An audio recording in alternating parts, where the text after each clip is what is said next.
Telling Cafe, and tonight we have, in celebration of International Women's Day, the most important half of the world, we have Shelley Verma is presenting a whole program for us. I shall step back and not have my dulcet tones or revolting tones or whatever they are disturbing the proceedings. I shall hand over to Shelley, and she can introduce everyone and run and together with Ali drive the bus from here. So without further ado, could you please put your hands together and welcome Shelley Verma. Over to you, Shelley. That is your World This Hour Shit. for CBC News. Excuse me. Thanks for listening. Thank you so much, Ron. And welcome, everyone. Welcome to the World Storytelling Cafe. It's a special evening. I mean, maybe it's a morning or an afternoon for you, but a special evening that we are celebrating here tonight. It's the International Women's Day, a very, very important day to celebrate the achievements of women. You know, the women who came before just a us, moment. I'm just. women who are I've got standing too beside many. us now. And the girls of today who are going to be women of tomorrow. Yeah, I know. I just have to clean things up. I didn't. Oh, somebody needs to Okay. mute. Yeah, sorry. Norman's unmuted. Norman, can we mute? We can hear your whole conversation. Yeah, go ahead. All is muted. Okay, so it's also a very important day to celebrate and recognize that we have come such a long way in terms of gender equality, but we still have a long way to go. And this progress really has not been equal throughout the world. So it's not only about making the women stronger, it is also about how the rest of the world perceives this strength. Because strength, strong women is such a word which has so many connotations among different cultures in the world. And how better to do that than to, share stories, women storytellers coming together, sharing powerful stories of powerful women. And, once we get a voice, we are anyway stronger, isn't it? So I want to really thank all the storytellers who are coming together tonight to share these wonderful stories. And I want to start the evening with a very, very, very, very tiny story, because I also want to thank one person who's made this all possible. So long ago, in a faraway land, there lived a witch. In her witchy heart, she nurtured a deep desire to have an evening of stories, recognizing and celebrating women, celebrating their courage, strength, resilience, their cleverness, their wildness, and really just celebrating women. So this witch, she concocted a potion. She put the cauldron, and then in that cauldron, she added thyme, lavender, garlic, herbs, and all kinds of spices, cardamom, from different parts of the world. But she was missing one magic ingredient. And that ingredient was a whisker. Now, it is not what you think. It wasn't the whisker of a lion, no. She needed a whisker from an old man's beard. And she didn't have to look far and wide. A kind, generous old man with a long white beard, he obliged her by plucking one and gave it to the witch, and the witch added to the portion. And then she watched as the blue-green mist mysteriously rose up, wove in and out of the treetops before forming into words. And those words, they hung from the branches like spider webs. And those words were, by night and by day, by light and by dark, summon Liz Weir from Ireland, summon Maria from Ireland, summon Deepta from India, summon Zahara from Tehran, summon Sarah from Canada, summon Deborah from the United States of America. And so she did. And she got together the evening she so desired for. And there is no prize for guessing who this old man was. Our very own John Rose. So John, thank you so much. Before I forget, to thank you for letting us, put together this evening for sharing stories. Now I want to kickstart the evening with a great, amazing storyteller, Irish storyteller, Liz Weir. She's been telling stories even before I was born. And she is amazing. She's the most respected storyteller in the storytelling community. So without further ado, Liz Weir, the stage of Zoom is yours. Thank you very much, Shelley. It's lovely to be here. Good evening to those of you for whom it's evening. Good afternoon for those of you it's afternoon. In Ohio, it's a lot earlier. I know Donna Marie's there. So I'm going to tell you two stories tonight. People who know me know I'm most of all known for folk tales, and I love folk tales, and I love stories of magic and enchantment. But given the day it is, this is a very important day for me because I'm a mother. I'm obviously a woman who's been telling stories for, I think, 48 years. I think that's right, Shelley. I don't know what age you are, but 48 years I've been telling stories, and a lot longer than that informally. But I did a gig today, this afternoon, for a women's group, and it was stepping into her shoes. And so I'm going to tell you a story that I only tell occasionally, and it's about this woman here, because this is my mum. She lived until she was 92. Her name was Nell Martin, and I am following in her footsteps. So I'm going to tell you my favorite story that I heard growing up. And the story takes us from here in Ireland to Palestine to India and back. So that's the journey. I grew up hearing all these stories about India, about snakes and mongoose, and I was sitting in a small town in Northern Ireland. But of all the stories I heard, this was my favorite story. My father was a career soldier. My mother married him when she was just 19 years old. She met him, and she met these two children. And he told her, the first night he met her, that his wife had died, leaving him with these two children. And if he didn't get somebody to marry him, the children would have to end up in a children's home. By the way, I didn't hear this story till I was about 45. So she said, I'll marry you. And she did. He was 33, she was 19. Before she knew it, she was a soldier's wife with two children, having to break an engagement off. Very strong, forceful woman. Anyway, the story goes, they went on to have my brother Keith. And when Keith was just a little boy, they took the long journey, my mother and the three unaccompanied children, to Palestine, where they picked up my father's regiment and they sailed for what was then colonial India. The part that they went to is now in Pakistan, Rawalpindi, and up into the mountains to Murray.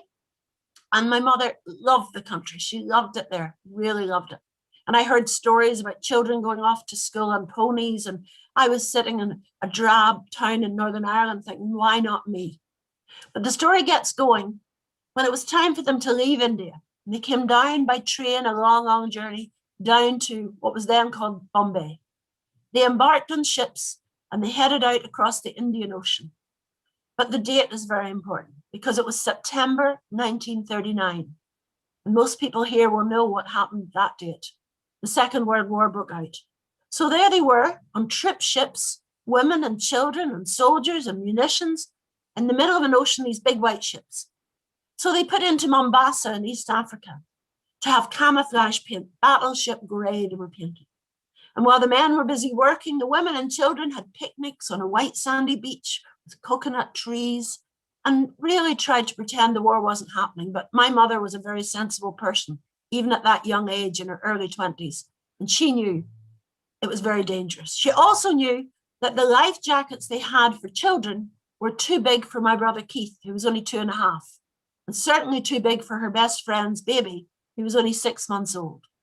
So my mother had her trusty Singer sewing machine, her hand singer, which I have on the windowsill of my house next door.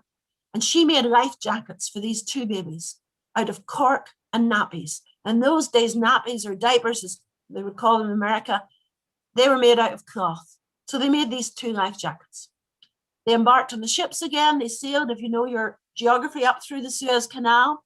out through the Mediterranean, past Gibraltar, past the coast of Spain.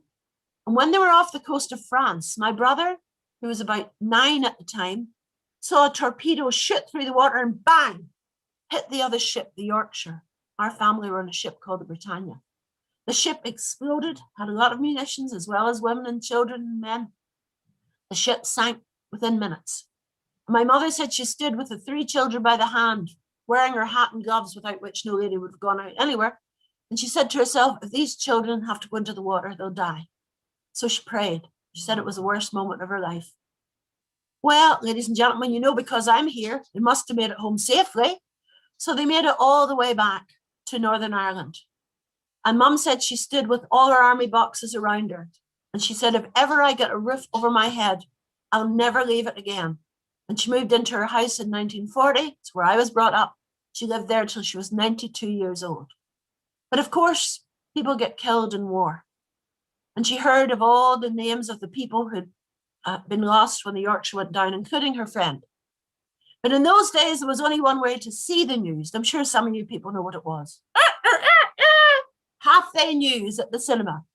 And there at the cinema in the city of Armagh, she saw footage of survivors being brought in from the Yorkshire. And there she saw a man carrying a tiny bundle. It was the baby in the life jacket that she had made. And the baby survived. So I grew up listening to that story, my favorite story. But there's a corollary. When my mother was 90 years old, I was out doing an event about World War II and we brought her. She started asking questions. She was the oldest person there, 90. And the BBC were there and they said, who's this woman? And I'm going, it's my mother. But they came and interviewed her and she loved to talk. They interviewed her and she told her story and they put it up on the internet. I'll put it in the chat afterwards. You can read it there. You can see her picture. And then about a month later, we got an email. No, it was later than that. We got an email from a Mrs. Olive James. She said, I was that baby. My mother was drowned. My father and I were rescued and brought to Bordeaux. And I was able to tell my mother that 2 years before she died, or 2 weeks before she died. And so on this International Women's Day, I want to make the point to you all that you all have stories. Your families have all got stories. Often the women carry the stories, no harm to the men, but often it's the women who chat and carry the stories. So if you have any opportunity to interview somebody older in your family and to get those stories and to capture those stories, then like me, you'll be able to look back and you'll be able to remember somebody precious who has now left you. So that's my first story, not my usual type of story. I call it My Mother Sewed. So thank you for listening to that one. I've got a completely different one now. Thank you. So the sort of story I love, and many of you have heard me before, you could even have heard this story, but you see, we have all these fairy women in Ireland.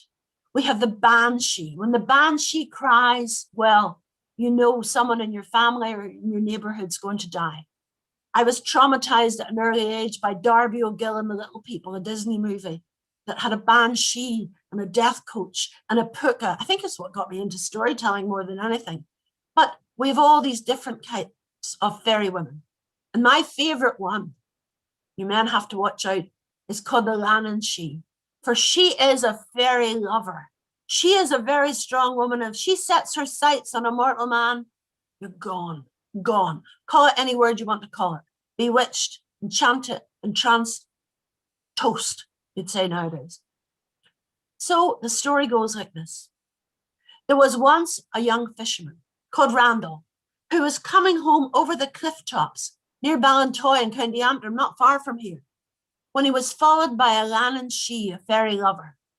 She came after him, sighing and crying and tugging at his jacket. And he knew if he looked into her eyes even once, he'd be gone. So he pulled his cap down, he folded his arms, he stood stock still, and she sighed and she cried, but he paid her no heed. And off she went. And as he was walking home, he saw her way off to the side of the road. And she was burying something under a tall standing stone.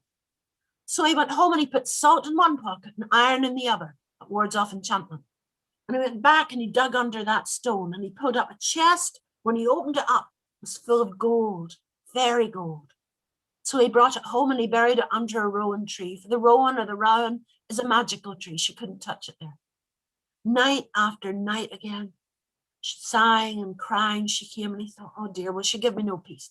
Maybe if I get married, she'll leave me in peace. Now, this young man was handsome, tall, broad shoulders, black curly hair, long black lashes, narrow waist. Young men like him were, and sadly still are, as rare as hen's teeth. All the girls liked him. But one girl, Nancy, her father kept a pub in the village. Nancy liked him, he liked her, he proposed, she accepted, and then he had to approach the father. You won't marry him, all he's got's a scattering of mountainy sheep and a roof that wants mending, poor shelter in a winter's day. Then Randall mentioned gold. Gold, only gold that boy ever sees in the buttercups. But when he brought the chest and opened it up, the father's eyes came out in stalks. That is treasure trove. Listen, I'll look after that for you. You could get into trouble having that. I'll look after that. You marry my daughter. The match was made. He brought her home the first night, and sure enough, the wailing started outside. She said, what's that? Shh. Oh, love, shh. It's only the wind. And of course, she adored him. She believed every word he said. But he always made sure to keep the curtains pulled as soon as darkness came on. After a while, she got used to the noise. But when they'd been married 6 months, Nancy's father took ill. She had to go and nurse him.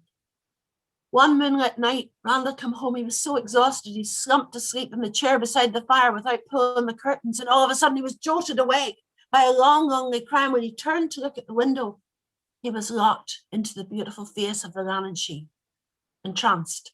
He followed her off to the land of the She and stayed with her for 7 long years, though to him, just like one night. When he came back to his own house, he peeped in the window, and there was his Nancy, but she was rocking a cradle. And there was another young man in his seat. He walked in. Nancy, I'm home, love. She screamed, get out of my house, old man. It's your husband. Randall, I'm home. Oh, she said, no. My handsome young husband was drowned in the sea 7 years ago. I waited for 5 years before I married John. No, if you'd seen my husband with his black hair. Oh, he was so handsome. And at that, Randall looked up and he was looking into a mirror and saw an old man's face. His black hair had turned snowy white. He had lines etched in his face and a haunted look in his eyes. And as he looked in that mirror, what did he see reflected back from outside but the beautiful face of the Banshee? He gave a cry, he ran from that house. He was never seen again. As for the gold in the box, when Nancy's father opened it, all there was a handful of copper beech leaves. For they say, it would be better for a man to be drowned in the sea than to look into the face of the Banshee. For after that, there's nothing for him but wandering. For the face of the Banshee is lovelier than a dream, and her song is lonelier than the seabird's call. Thank you.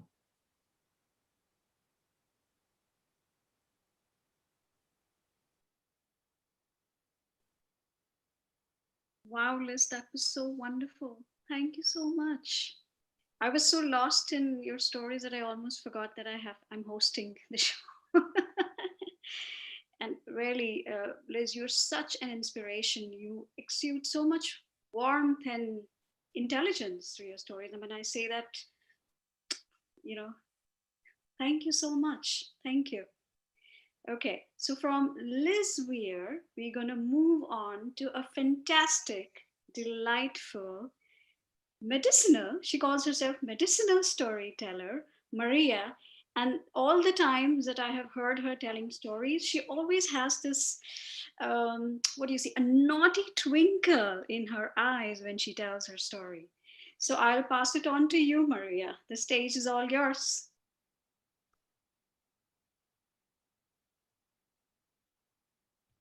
There we go, unmuting. Can you hear me now? Thank you. So there's 2 wild women from Cork saying hello to me today on the chat. We have Sheila Kelleher and Michelle Gupta, and they were with me at my last live performance last year. So this time last year on International Women's Day, all of us were in Nanonagle Place, and may we be there again this time next year.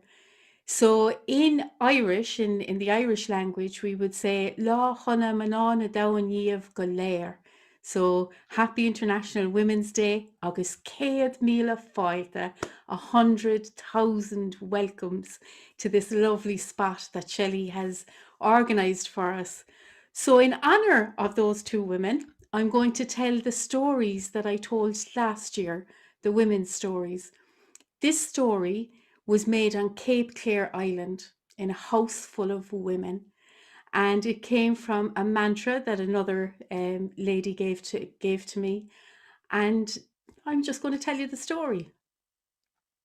All the children in the whole village heard the same sound, had the same dream. The sound was deedle diddle deedle dee deedle diddle dum. Deedle diddle deedle diddle deedle diddle dum. Deedle diddle deedle dee deedle diddle dum. Deedle diddle deedle diddle deedle diddle dum.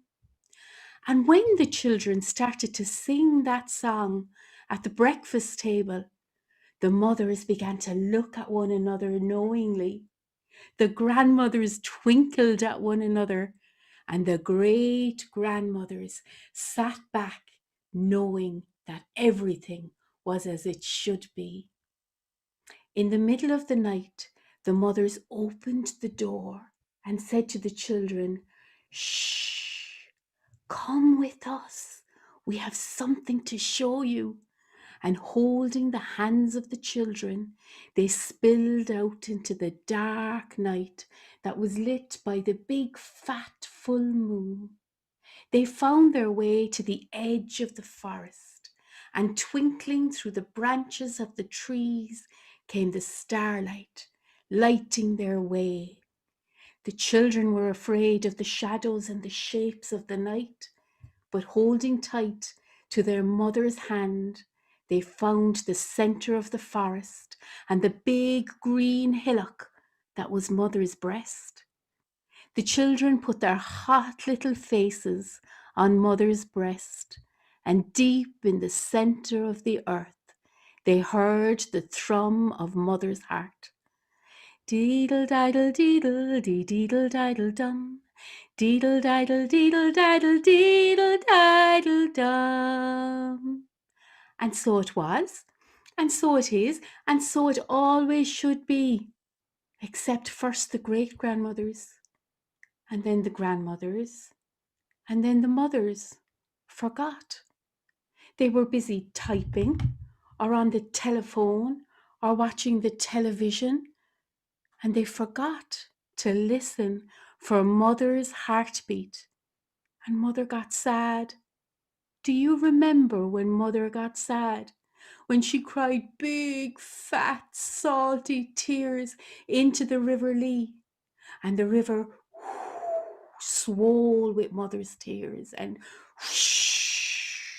drowned the city of Cork. People talked then. Deedle diddle deedle dee deedle diddle dum. Deedle diddle deedle diddle deedle diddle dum. As they listened to mother's sad voice, but they had forgotten what to do. And then they stopped listening, and mother got angry. Do you remember when mother got angry? When she gathered all her rage and put it in a great big fire up through the mountain in Iceland. A big white mist came from that mountain and grounded all the plains. Deedle diddle deedle dee deedle diddle dum. Deedle diddle deedle diddle deedle diddle dum. Mother raged. People began to listen then.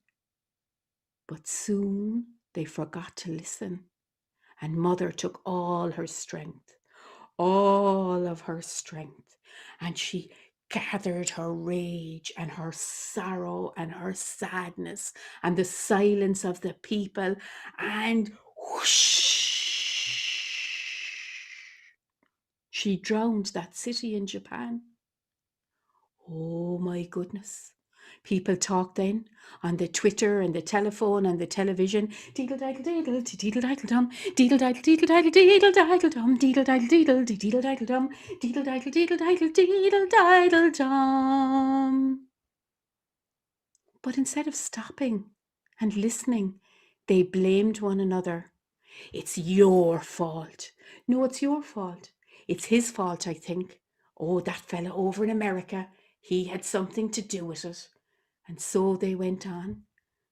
until one little child, safe in her bed, heard the call in the middle of the night.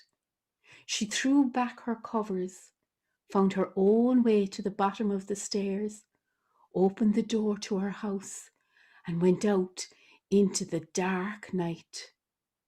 The full moon was shining, and she followed the silver lighting of the moon to the edge of the forest.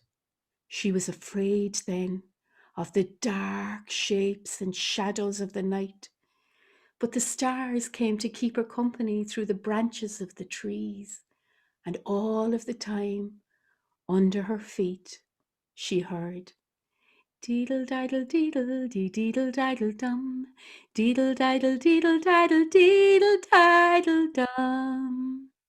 And she found her way to the center of the forest, to the big green hillock, and she put her hot little face to Mother's breast and listened. And then in her child's voice, she sang back, deedle diddle deedle dee deedle diddle dum, deedle diddle deedle diddle deedle diddle dum. And everything stopped. And everything was silent. For that is what Mother wanted. She wanted us to take a breath.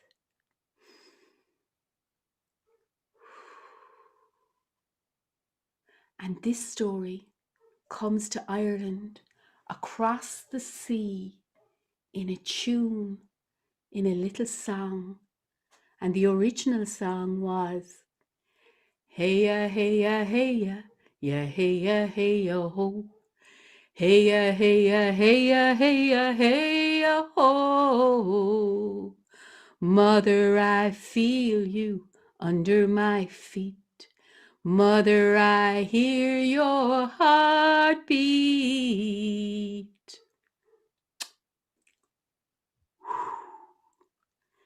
And that's my first story.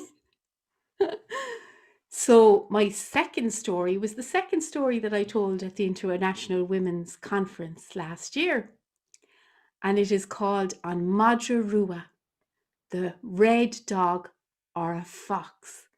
And this story came from a workshop that Liz ran. So another lovely female connection. And I was sitting with a lovely man. His name was Eamon Keenan.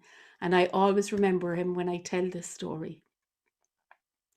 Nora was one of those people that seemed charmed in life. She had long red hair and beautiful skin. She had a man that loved her and she loved him. Her house came easy to her because she had inherited it. And in Ireland, they would have called her a ban fassa, a wise woman, a woman of the knowing. Everybody thought that Nora had it made, that life was easy. But deep in her heart, she carried a short, sharp, sad little secret. For she wanted a little baby, a baby of her own, a baby to sing to, a baby to croon to. But that baby never came, despite the beautiful yellow room that she put together to welcome that child, with a rocking chair in the corner and a little place to change the baby when it was time. One morning, Maura woke up in the bed, and her husband knew better than to interfere with this. He just turned over and went back to sleep. Nora ran down the stairs, pulling on her Wellington boots and her big green coat and running out into Amkyo, the magic mist. She couldn't see her hand in front of her face, but no matter, because she knew where her Anam Cara was, her soul friend, and it was like she was drawn towards her. When she found her sitting there next to the hedge, she knelt down and looked deep into the eyes of An Madra Rua, the fox, her friend, her soul friend. And then something happened that had never happened before. Her spirit lifted up out of her body and began to float towards the body of the fox.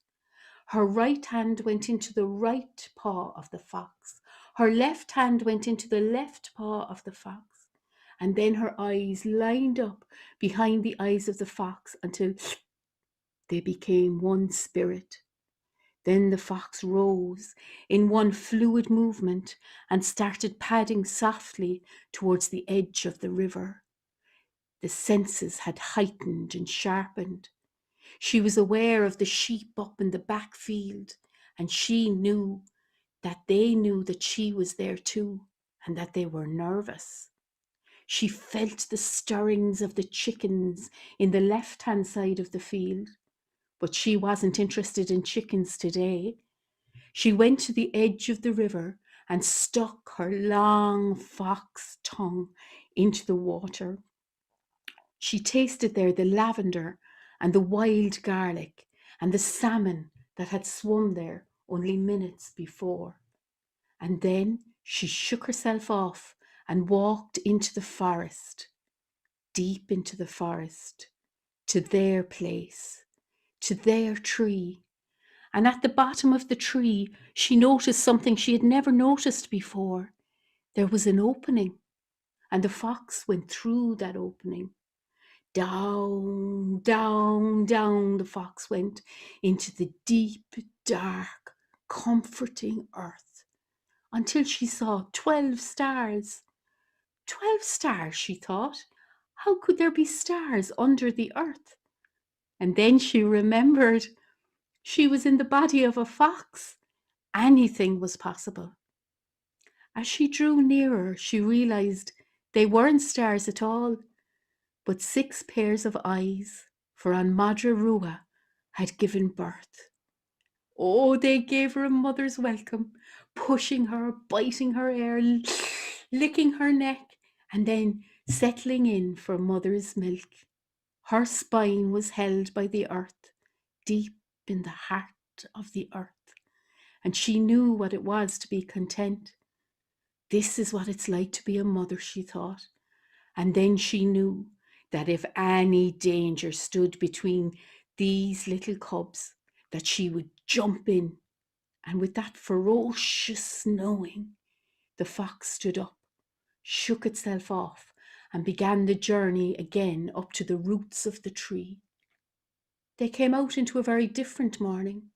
The mist had cleared, and now the fox padded softly back to the garden that they had left.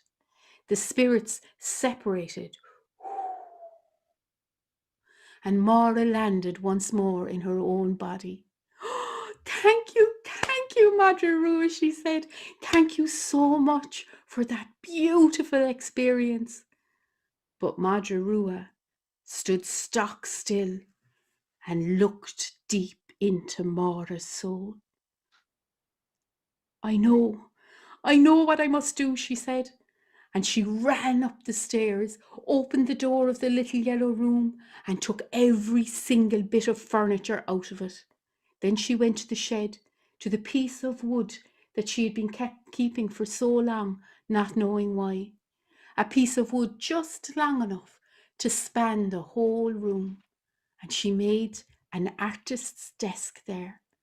Then she went to town and bought the best paints that she could afford, and invited all of the children of the village in. Oh, what times they had in Mara Rua's house. They could say things there that they couldn't say at home. They could be cheeky, they could have fun, they could explore, they could make art. Oh, great times they had. And over time, Mara Rua became An Mara Rua, the red-haired mother, and then An Shanwahir Leah, the grey-haired grandmother. Over time, she began to be invited to the weddings of those children that had come to her house. And on those occasions, she would frame the little art pieces that they had made as children, giving it its rightful place as a piece of art, as a treasured memory. And in all of the houses of the village, those little art pieces took pride of place on the walls. For you see, Moira had learned that you do not have to give birth to be a mother. And the village had learned that it takes a village to raise a child.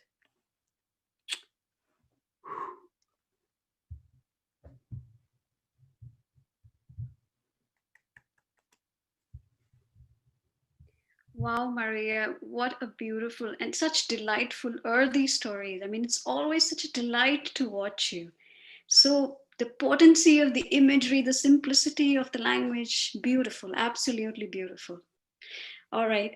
So I guess we're going to navigate the World Wide Web of storytellers here and go all the way to India, to Deepta. Now, I call Deepta a firecracker of a storyteller because her stories always have such strong women. And so over to you, Deepta.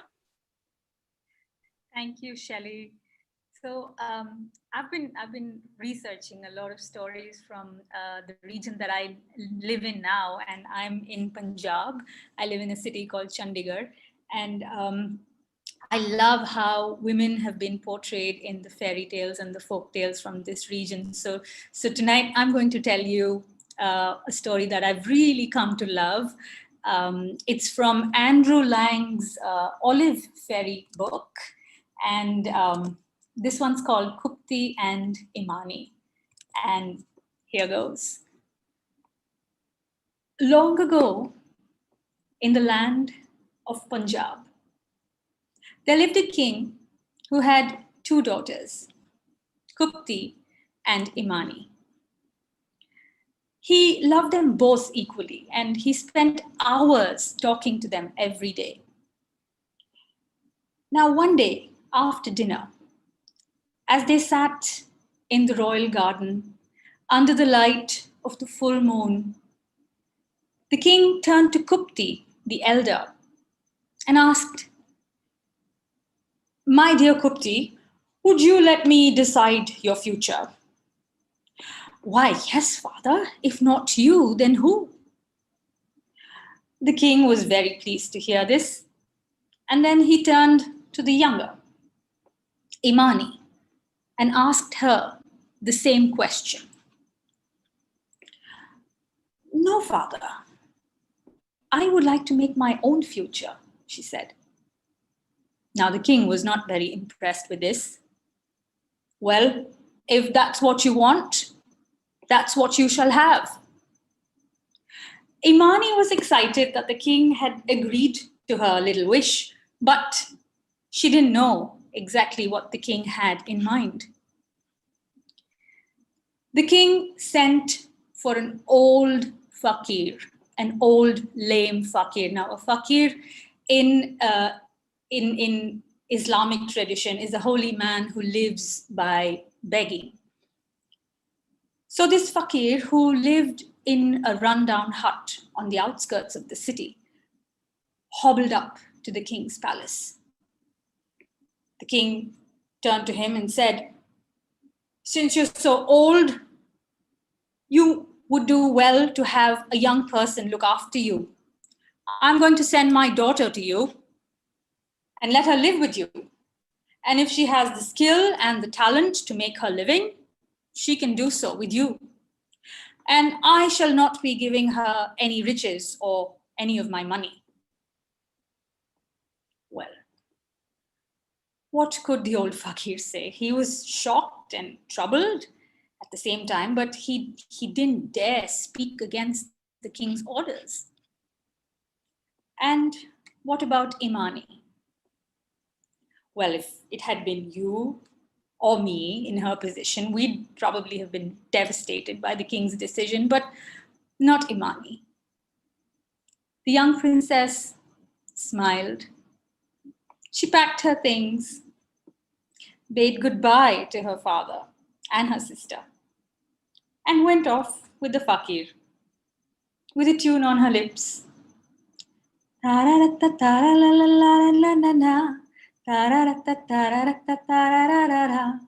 La la la la la la la la la la la. La la la la la la la la la la la. While the old fakir limped back home with her, totally perplexed and silent.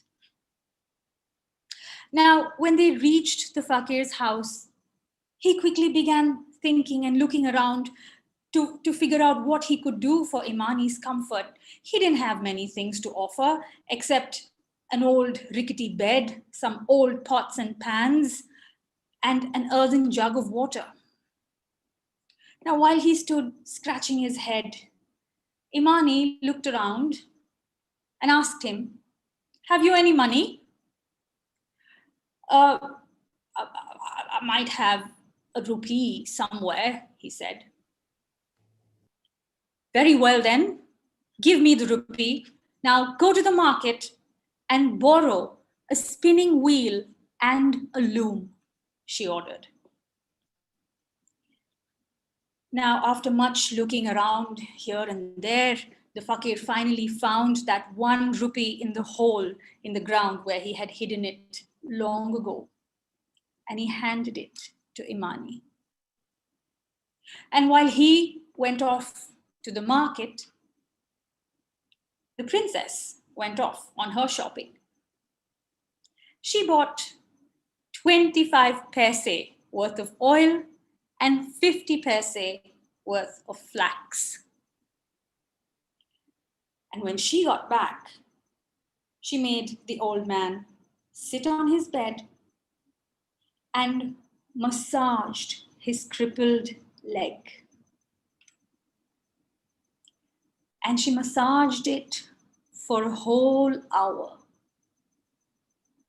And then, as the old man fell asleep, she sat down at the spinning wheel and spun and spun and spun all night.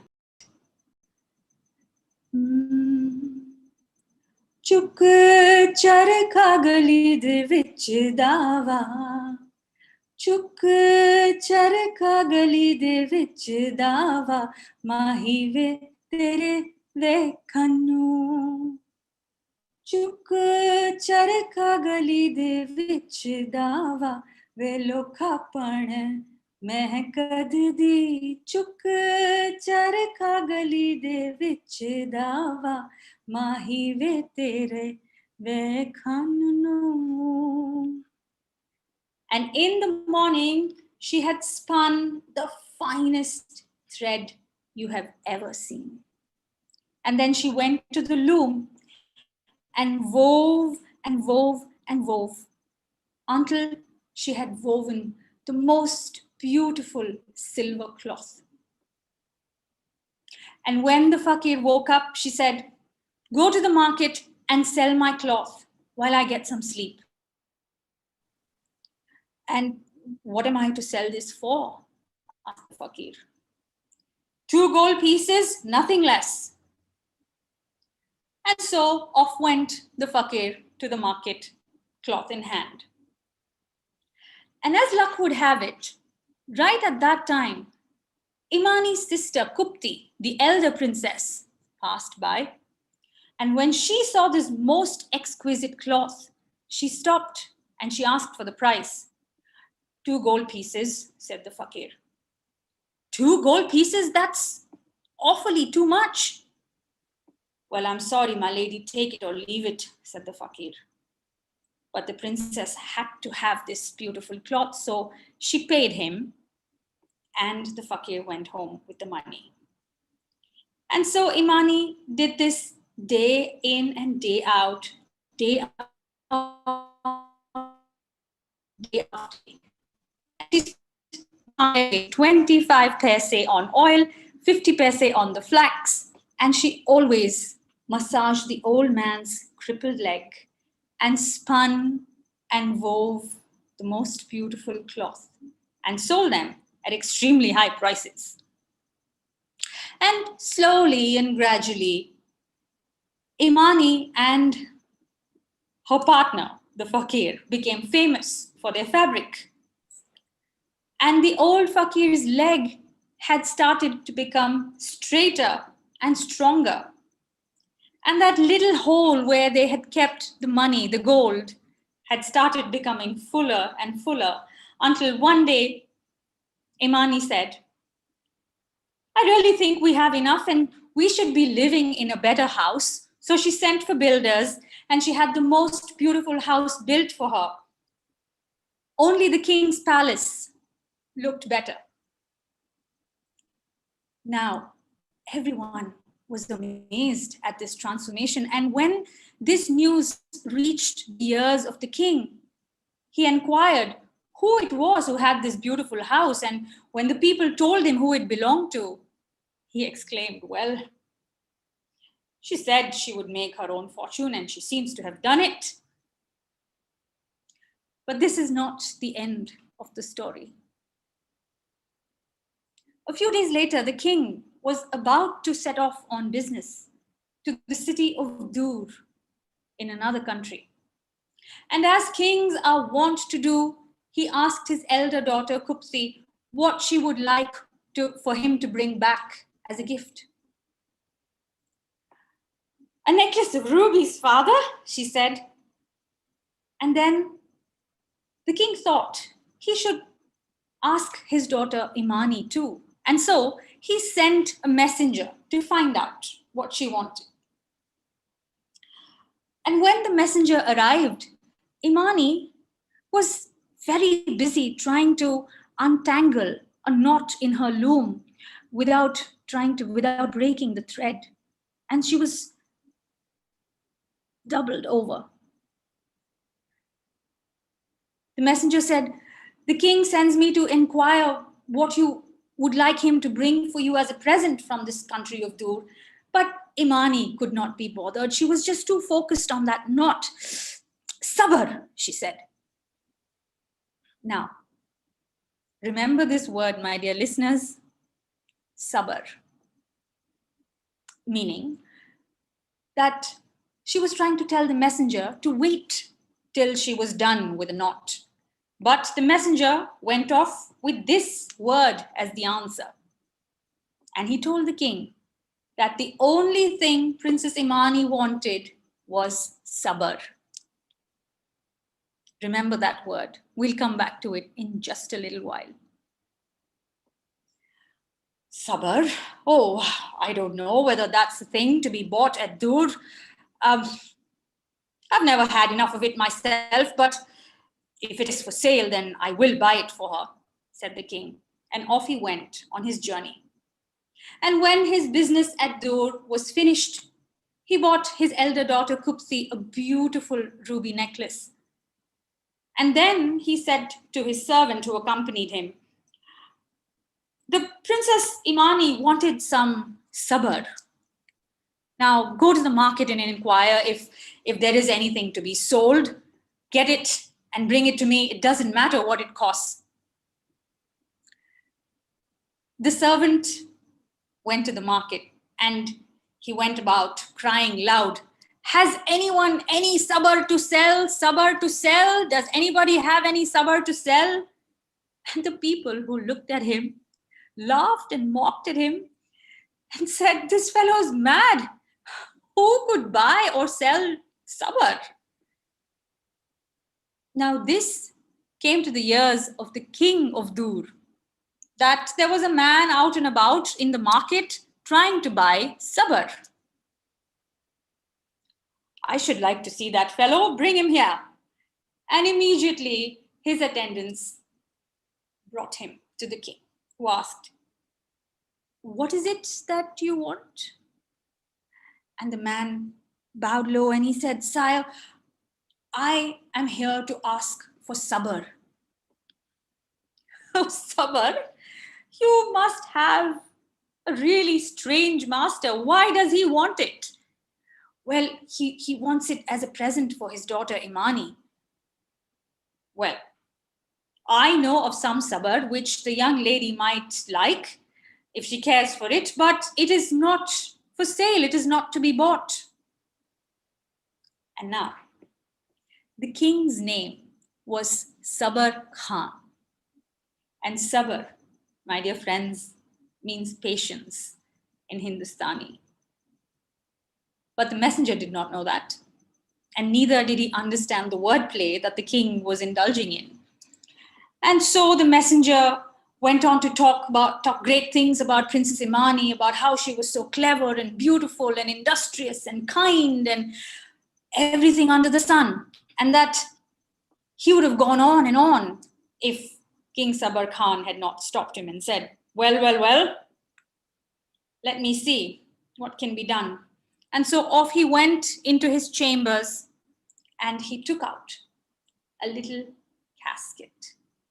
And into the casket, he put a fan, and shutting it up tightly, he brought it to the messenger and he said, "Here is the casket. It has no lock, it has no key, and it will open only to the touch of the person who needs its contents the most. And whoever opens it will obtain sabr. But I can't quite promise you that it's the kind of sabr that was wanted." And the servant, thankful, took the casket. And when he asked what was to be paid, the king said he would have nothing. And so the messenger went away and gave the casket to his master, the king, Imani's father. And as soon as he came back to his country, Kupti and Imani each got the presents that their father had brought them. Now, Imani was quite surprised to see that she had been given a gift, for she said, "What's this? I didn't ask for anything." And she handed the casket to the old fakir, who looked at it this way and that. He tried to open it, but it just wouldn't budge. But when Imani took the casket and just flipped it opened so easily, and there lay within it a beautiful fan.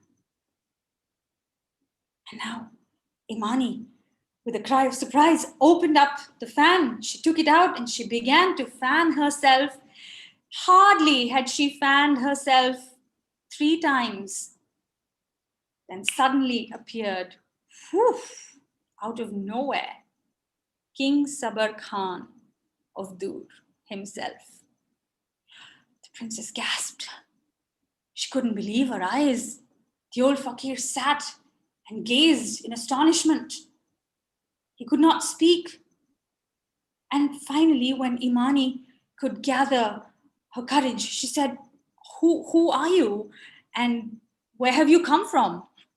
"Well, my name is Sabar Khan, and you have summoned me, and here I am." "I have summoned you? I never saw you or heard you in my life before. How could that be?" And then Sabar Khan told her the story of who he was and how he had heard of this man trying to buy patience and how he had given him the fan and the casket. "And they're both magical," he said. "When anyone uses the fan, in 3 strokes of it, I'm here. And when they fold it and tap it on the table, in 3 taps, I'm home again." Now, the casket will not open to everybody, because you are the fair lady who asked for patience. And as that is my name, here I am, very much at your service. And now, taken in by all of this, the old fakir was very pleased with his guest, and so they spent quite a pleasant evening together before Sabar Khan took his leave.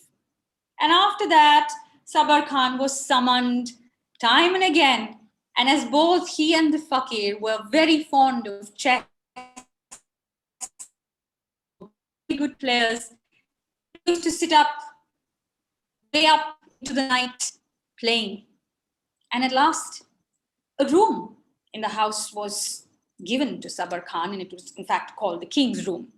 And whenever it was late, he stayed back. He used to sleep there and he used to go back to Dur in the morning.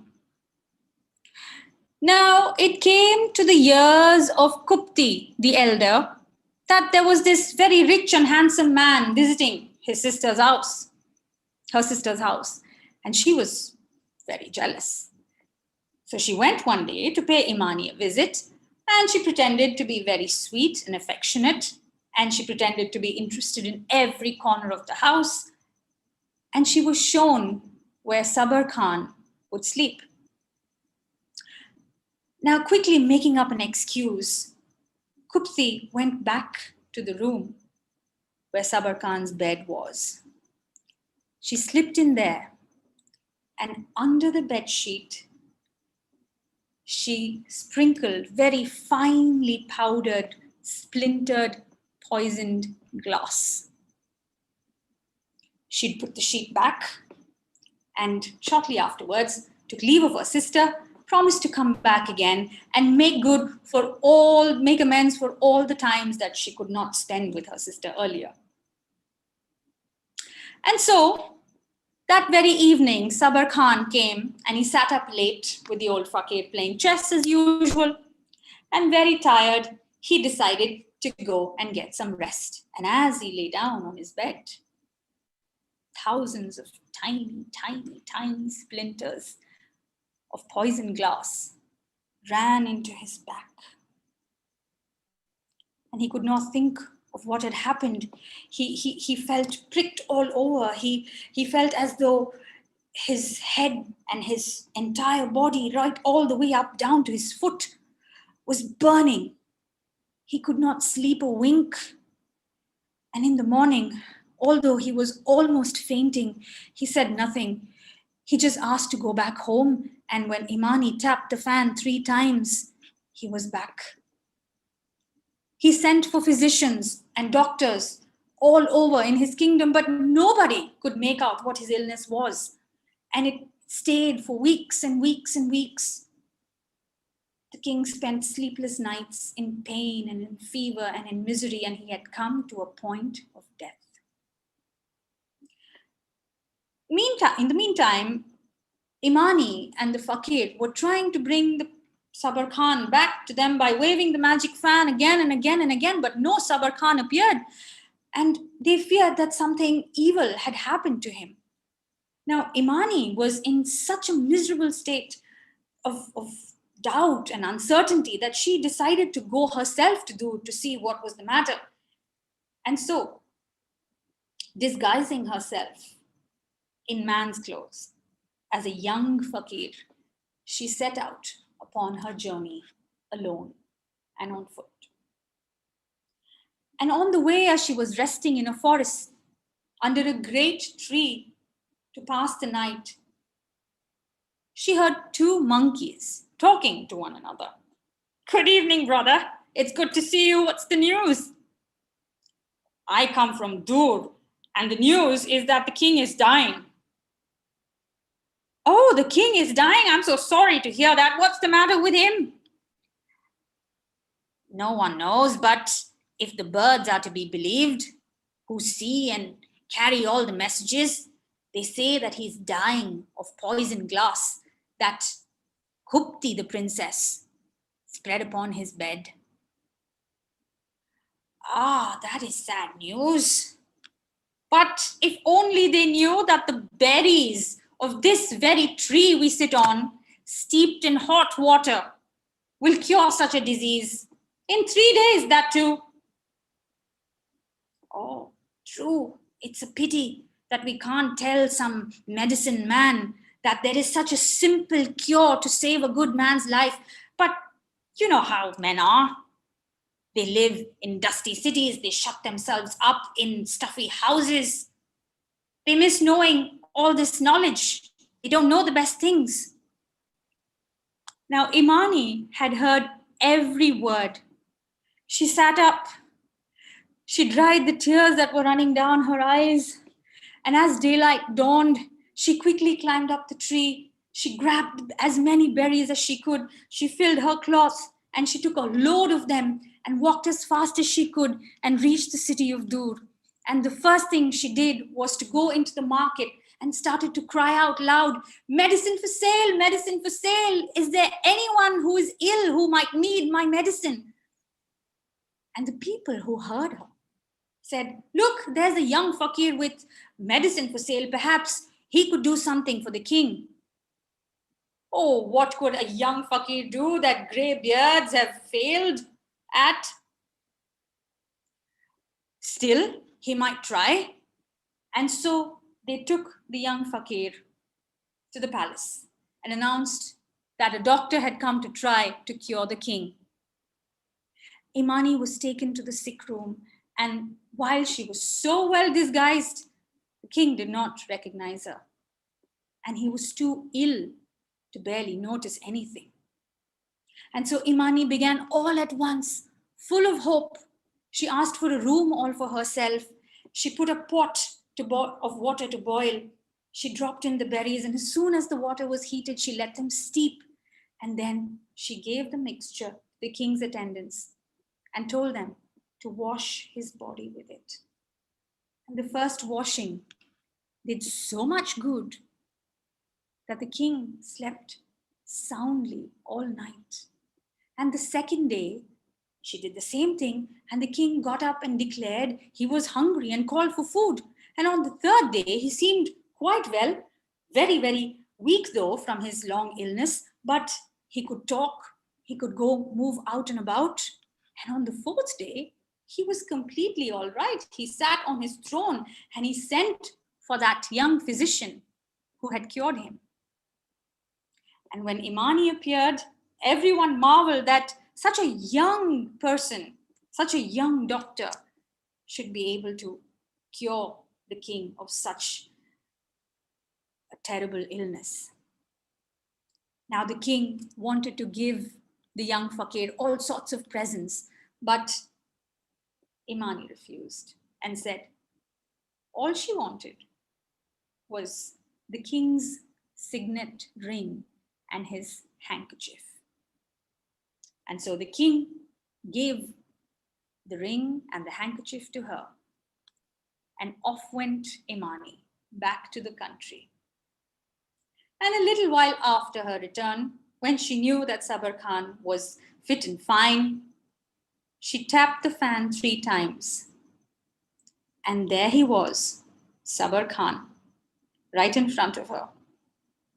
And then he happened to tell them all about his illness and how he had been cured. And when he finished, the princess went into her room, opened the cabinet, brought out the ring and the handkerchief, and said, "Are these the gifts that you gave your young doctor?"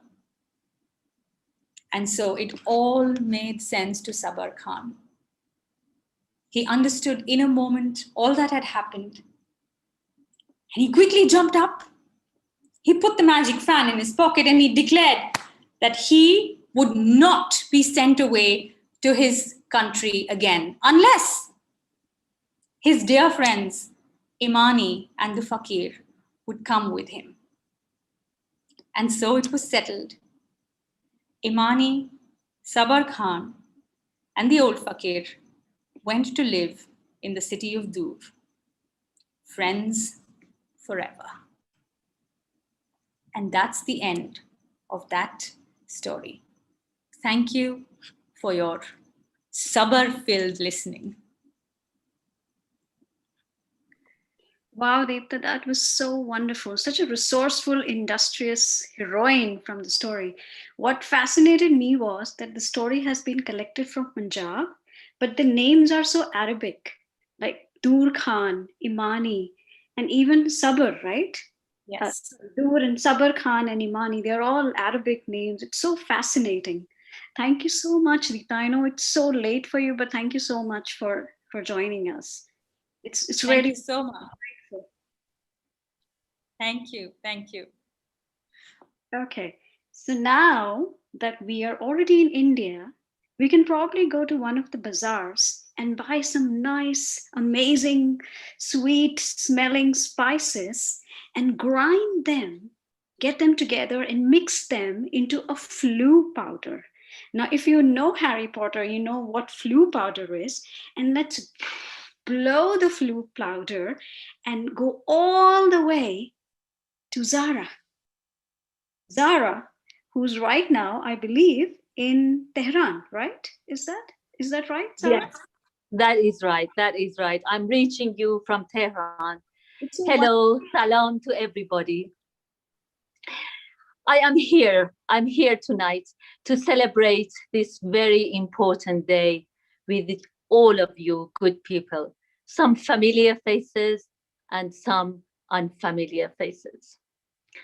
I'm here to tell you that it was the lullaby songs of my mother, the lullaby songs of my grandmother that have prepared me to make sense of the dualities of this complex, of this puzzling thing called life. I'm here to tell you that the magical stories and tales of my long forgotten nanny, of my dear nanny, have taught me one of the greatest lessons of life. And this is the lesson: that at the end of every deep, dark well, there must be a flickering light. And that light will only be seen by those who are patient enough, by those who are brave enough, by those who do not easily give up. I'm here to sing one of those lovely lullaby songs and to share one of the finest of those stories with you all. There is dusk and there is dawn. There is day and there is night. There is silence and there is sound. There is a man and there is a woman. There is a wolf and there is a sheep. There is war and there is peace. There is an inner life and there is an outer life. There is an end and there is a beginning. There is death and there is life. La la la la, gole pune, gole ziba, ye babune. La la la la, شب تیره بخواب گل برگ من دیره لا لا لا لا لا لا لا لا لا لا لا لا لا لا لا لا لا لا گل تازه که شبها چشم تو تاره ببین دنیا پر از رنگه ببین دنیا پر از رازه لا لا لا لا لا لا لا لا.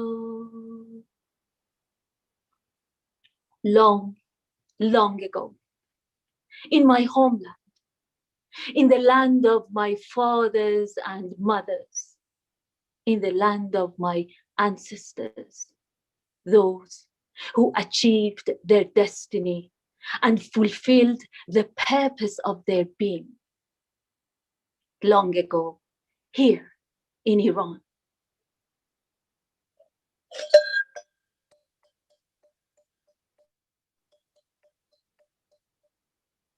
A dying father was breathing heavily. He was struggling to breathe in. He was struggling to breathe out, passing his very last words to his sons. His sons were sitting around him, looking at their feeble father and listening to him in despair. Void was circling in their bellies. Sadness gripped their hearts. Fear dried their mouth. Tears filled their eyes.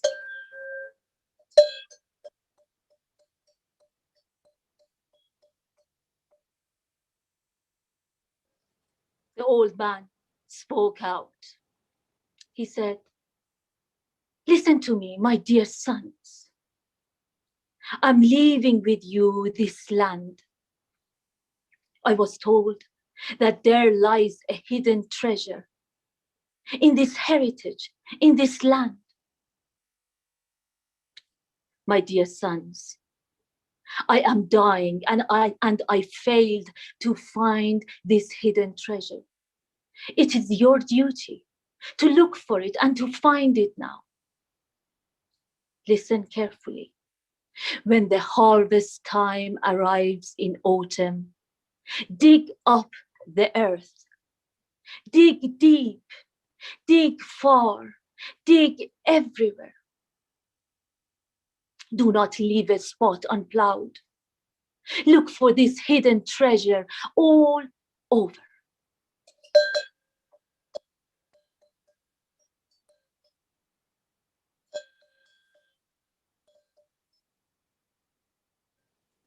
The dying father passed away. Soon the sons began plowing the land in the hope of finding that hidden treasure. With their spades, with their iron shovels, with their cows, they broke up the earth and ripped the hard soil.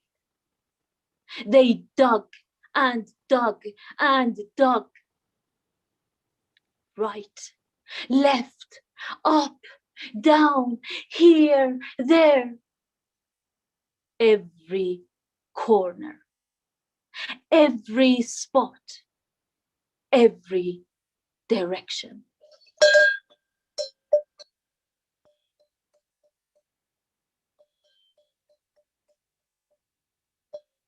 How lucky they were. Their hard work, the good turning that year, scattered and spread the seeds all over their land. All over their land. From every single seed grew out 70 more seeds. The good turning that year provided the sons with a lot of wealth.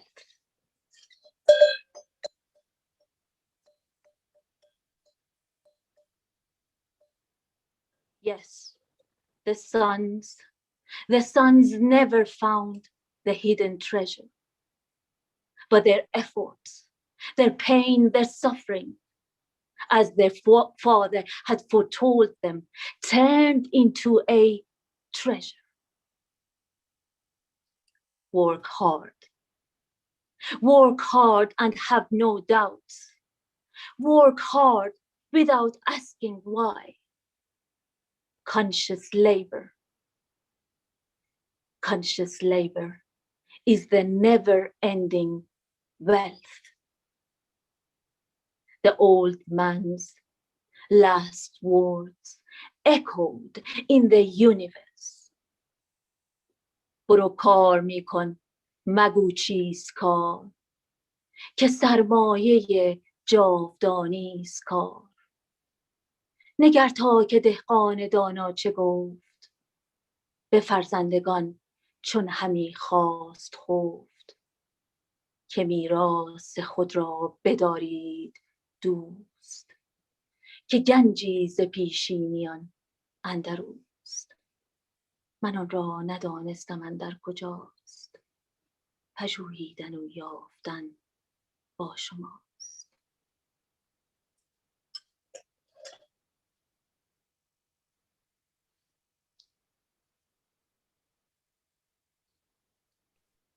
Wow, Zara, that was fascinating, absolutely beautiful. And the words that you sang in the end, right? They were so mesmerizing. So is that so what language is this? I'm sorry. This is Persian, Persian. and yes, and the story is in the form of poetry. So I recited the story in Persian, in poetry, and I went halfway through. Wow, wow, absolutely stunning, amazing. Thank you so much. Thank you so much. Thank you for your attention. Oh, absolutely. And Zara, if you don't mind, we're going to borrow a beautiful, beautifully woven Persian carpet from your home. And we're going to fly all the way to where Sarah is right now, and that's in Canada, right, Sarah? And Sarah is one of the only storytellers who are here right now that we have met actually personally at a conference in Ljubljana, and she's an absolutely delightful storyteller. So Sarah, please, over to you.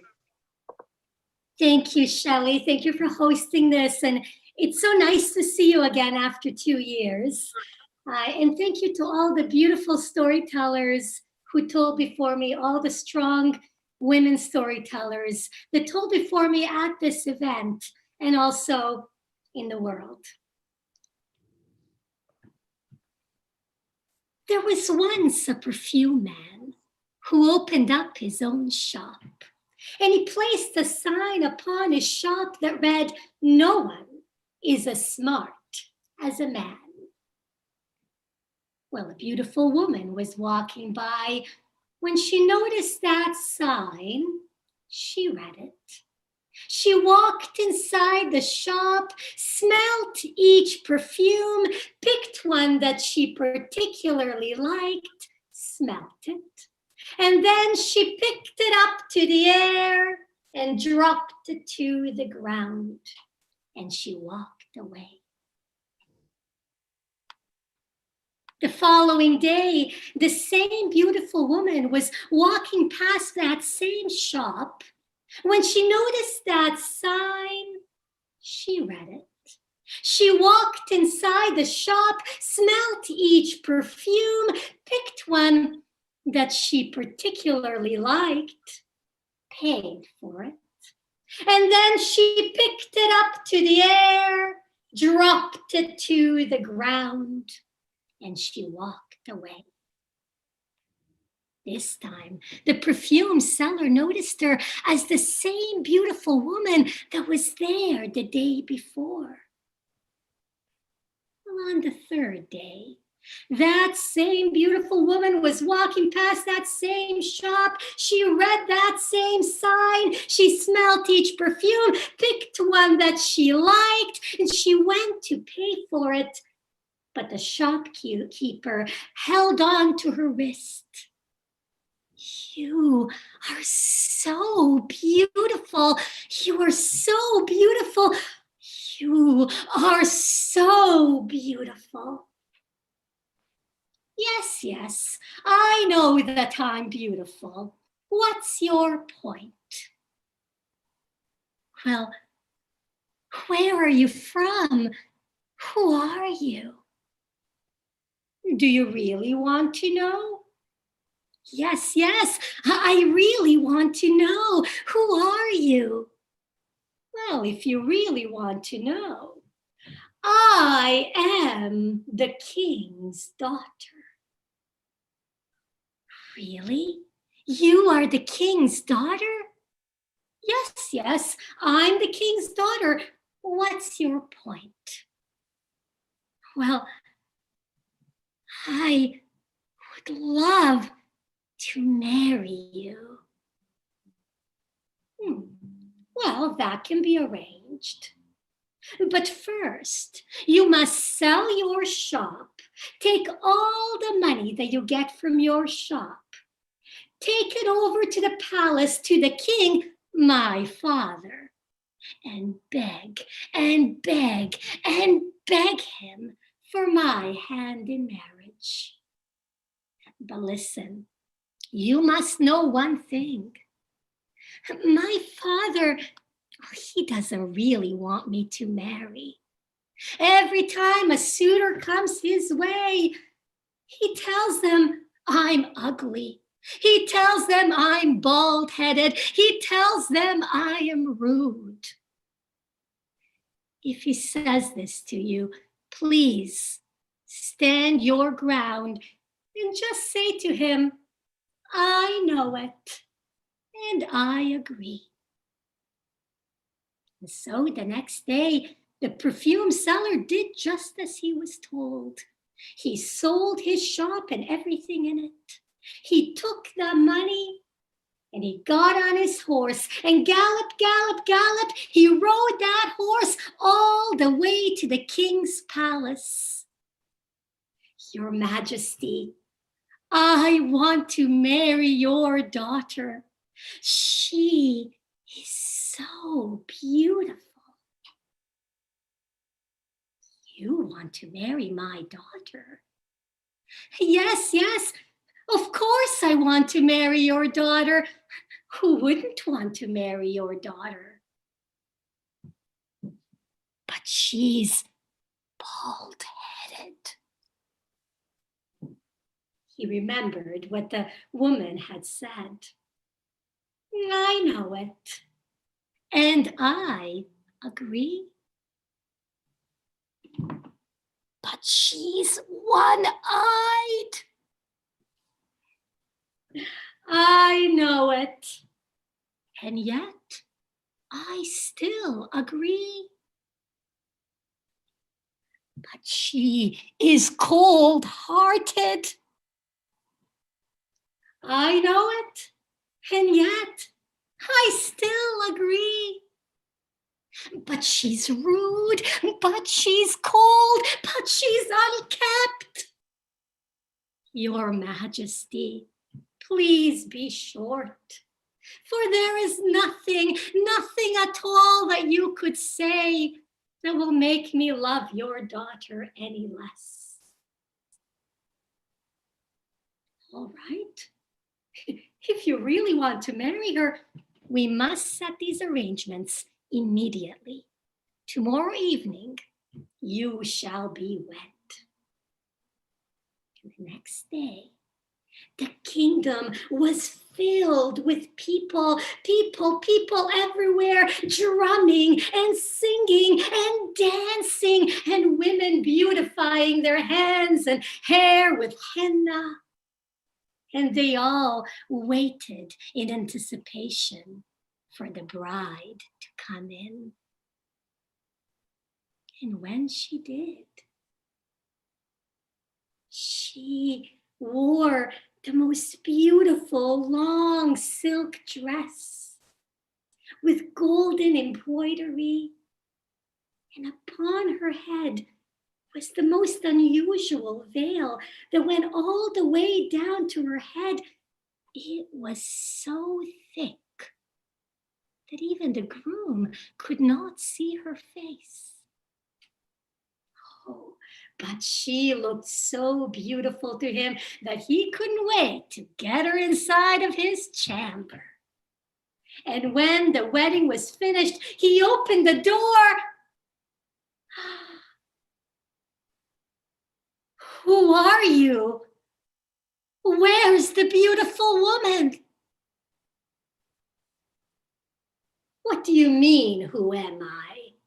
You came yesterday begging and pleading my father for my hand in marriage, and you don't even know who I am?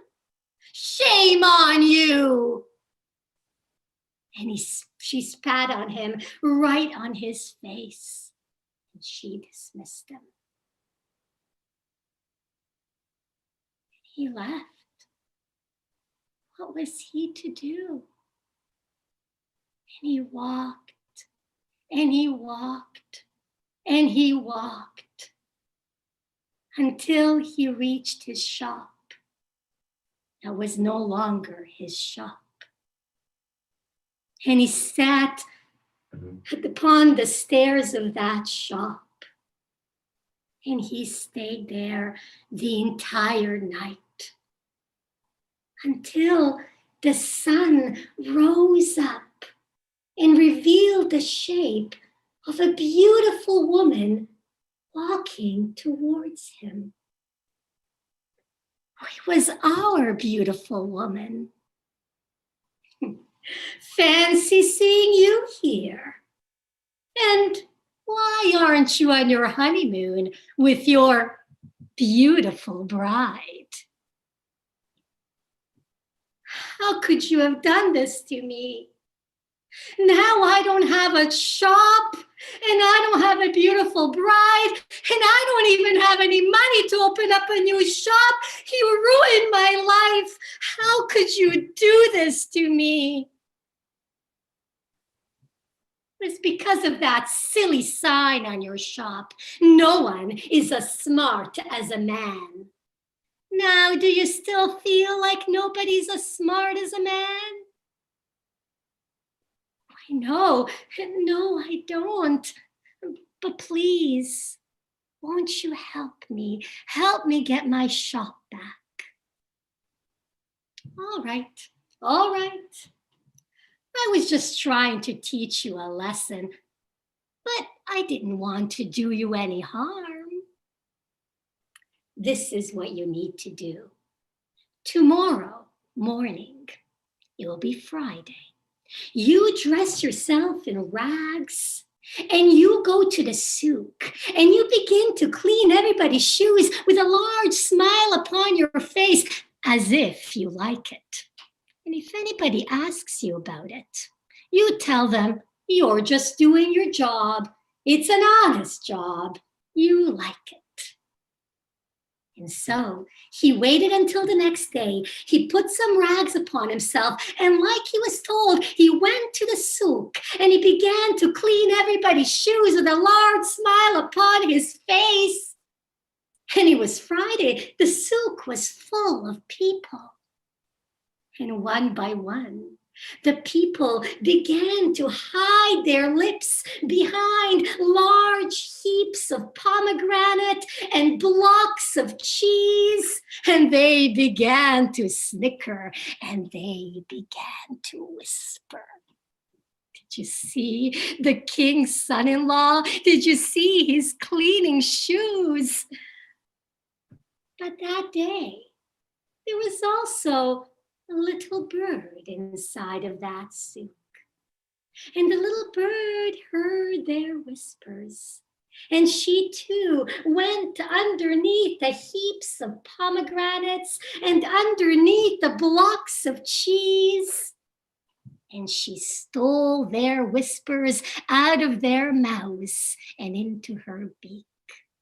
And she flew away with their whispers past the pomegranate seeds, past the blocks of cheese, past the entire souk, and into the king's palace.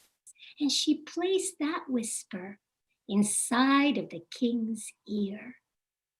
And she flew right out of the story. And the king took their whispers out of his ear, and he grew furious. He got on his horse and gallop. He rode that horse back to that souk, and he found his son-in-law. What do you think you're doing? Why, I'm cleaning shoes. I'm doing my job. It's an honest job. I like it. Well, either you quit that job or you divorce my daughter. And if I divorce your daughter, will I get my money back? And the king got back on his horse and galloped.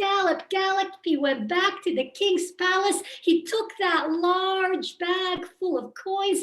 He even put a few extra coins inside, and he got back on that horse, rode it to the souk, and gave it to the perfume seller.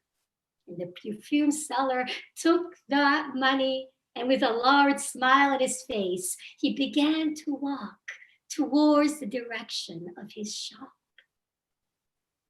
And who do you think was passing by? Of course, it was the beautiful and smart woman. Ah, I see that you got your money back. Yes, I did. And what are you going to do with that money? I'm going to buy a new shop. And what's the sign on your shop going to say? It's going to say, no one is as smart as a woman. And she smiled and she walked away, never to be seen again. Thank you. Wow, Sarah, what a cracker of a tale. And is it one of your Palestinian stories that you just told? It's told in Palestine. It's told all over the Arab world, but it's also told in parts of Africa. My version is a mixture of the Somalian version and Palestinian version. But it's told all over the Arab world and a lot of the African countries. Yeah, everyone out here, in my excitement, I forgot to mention that Sarah is half Palestinian and half Croatian. Right? Is that correct? Yes. I'm so sorry, I forgot to mention that. I've been too excited. Beautiful, beautiful story. And yes, indeed, women are the smartest. All right, so now we go all the way to the United States of America. Deborah is such a, I think I'll have to, if I rewind the show, I will realize how many times I've used the word delightful. So yeah, delightful, wonderful. Such a sweet storyteller. If there was a title called A Fairy Grandmother of Stories, Deborah, that would be you. So over. Well, thank you, Shelley, for giving me that beautiful title, and I take it with honor. And yes, I've been telling stories for over 40 years and traveling the world to tell my tales. But where I love telling my tales the most was in my kindergarten class for 30 years with my little humans, and also training children to become storytellers in after-school programs. And today I share with you a story from Africa. I will be using a thumb piano made from a gourd and some mahogany wood to tell the story of Unanana and the elephant.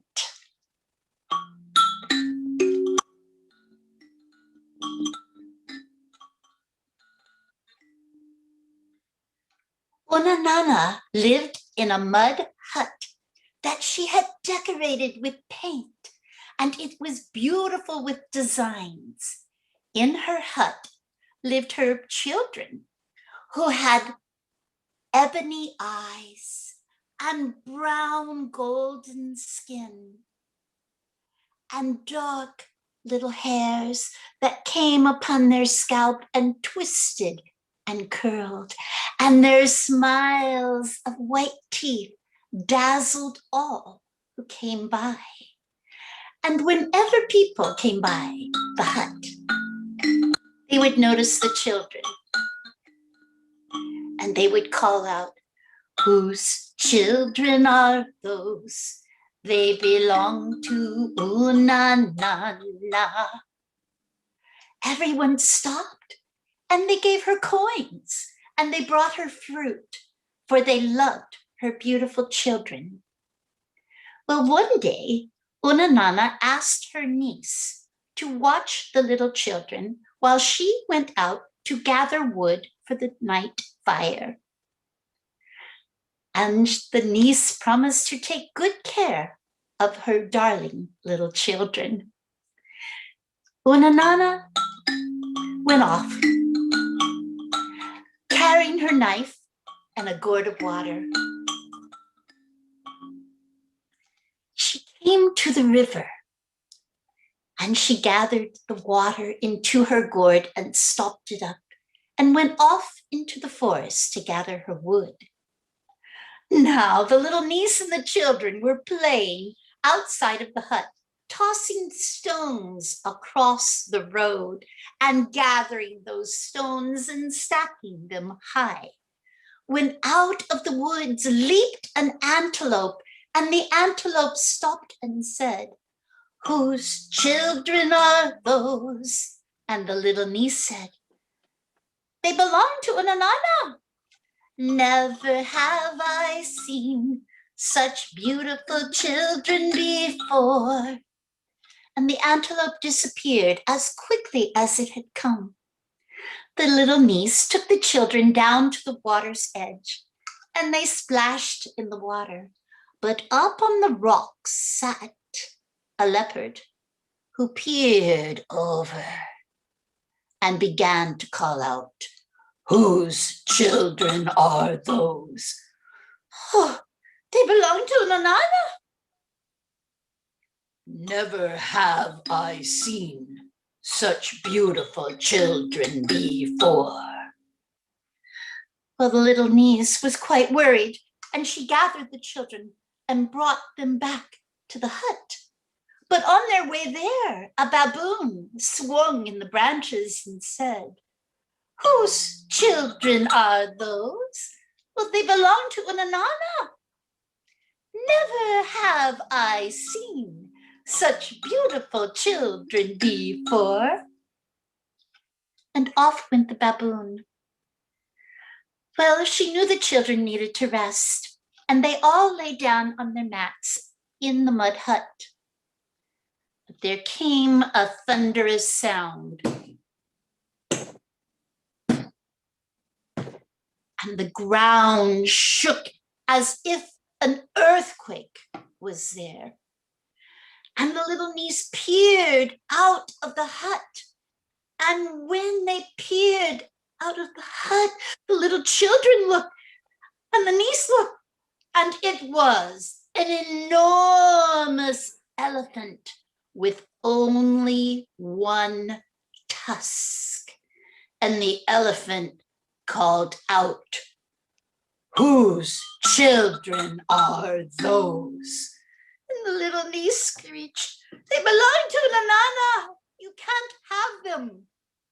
But the elephant took its trunk into the hut and grabbed the children and took it out right to its mouth, and in a vortex swallowed the two children, the two beautiful children whole, and stamped off into the forest. The little niece couldn't believe what happened. What will Unanana worry about now? What will she think? And she went into the corner of the hut and began to sob. "Oh, I've lost her children. Oh, whatever will happen now?" Unanana started coming back upon her path, but she sensed something wasn't right. When she got back to the hut, she heard the sobs. "Oh, the children are gone." What? What? She rushed into the hut and she embraced her little niece. She didn't see her children here or there. Where are they? What happened to me? The elephant with one tusk, he came and he grabbed the children in his trunk and took them, I do not know where, and not know. I am so sad that I've lost your children. Ah, my sweet little niece, do not worry. I can find them. I'm their mother. I have the power to know where my children are at all times. Immediately, she set the fire outside, and she got her big cooking pot and poured in the beans and some water and stirred them up. And while the beans were cooking, she took her knife and began to sharpen it. And when it was sharp enough, she put it into the sheath. As the beans were finished and cooled just a bit, she took the pot of beans and placed them upon her head. And she said, "My good little niece, I am going to find my children. I must find them. I must." And she set off down the path. And that very same baboon who had seen the children earlier swung by. And she said, "Oh, baboon, do tell me, have you seen my little children?" "Ah, yes, I have." "Go along the path until you come to a tree, and you will find the white stones. There you will find the elephant. There you will find the elephant." And Baboon wished off into the forest, and Unanana kept going on the path, knowing she would find her children in her mother's heart. She knew. And the antelope sprung forward and looked at Unanana, and she said, "Antelope, have you seen my children? I must find them. I must." And Antelope said, "Go along the path until you come to a tree with white stones. There you will find your children. There you will find your children." "Ah, thank you, my antelope friend." And Antelope bounded off, and she continued on the path. Leopard was watching her, and she could sense Leopard's presence. "Leopard, Leopard, do tell me, have you seen my little children?" "Yes, I have. Go along the path until you are come to the trees and the white stones. There you will find the elephant, and there you will find your children." "Ah, thank you, my leopard friend." And she continued until she came to the place with the tall trees and the white stones. And she looked here and there and here and there. And when she saw the tall trees and the white stones, she heard the sound of a sleeping elephant. And a great snore occurred throughout that place with the white stones and the tall trees.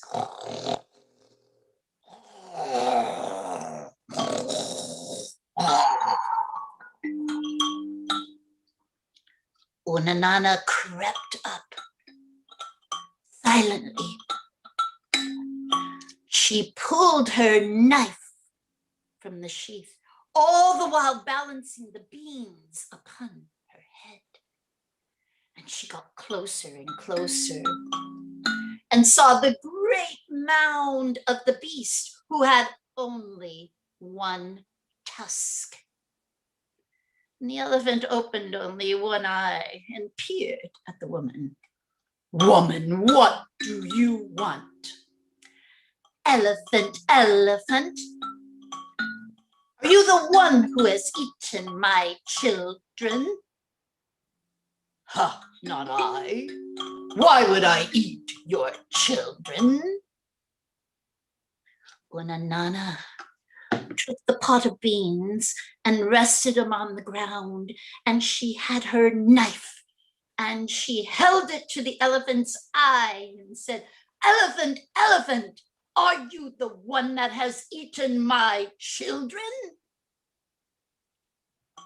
With that, the elephant took his trunk and he wrapped it around Unanana and around her bean pot, and again opened his mouth, and like the vortex before, he swallowed Unanana and the bean pot and her knife. Down, down she traveled into the elephant's stomach.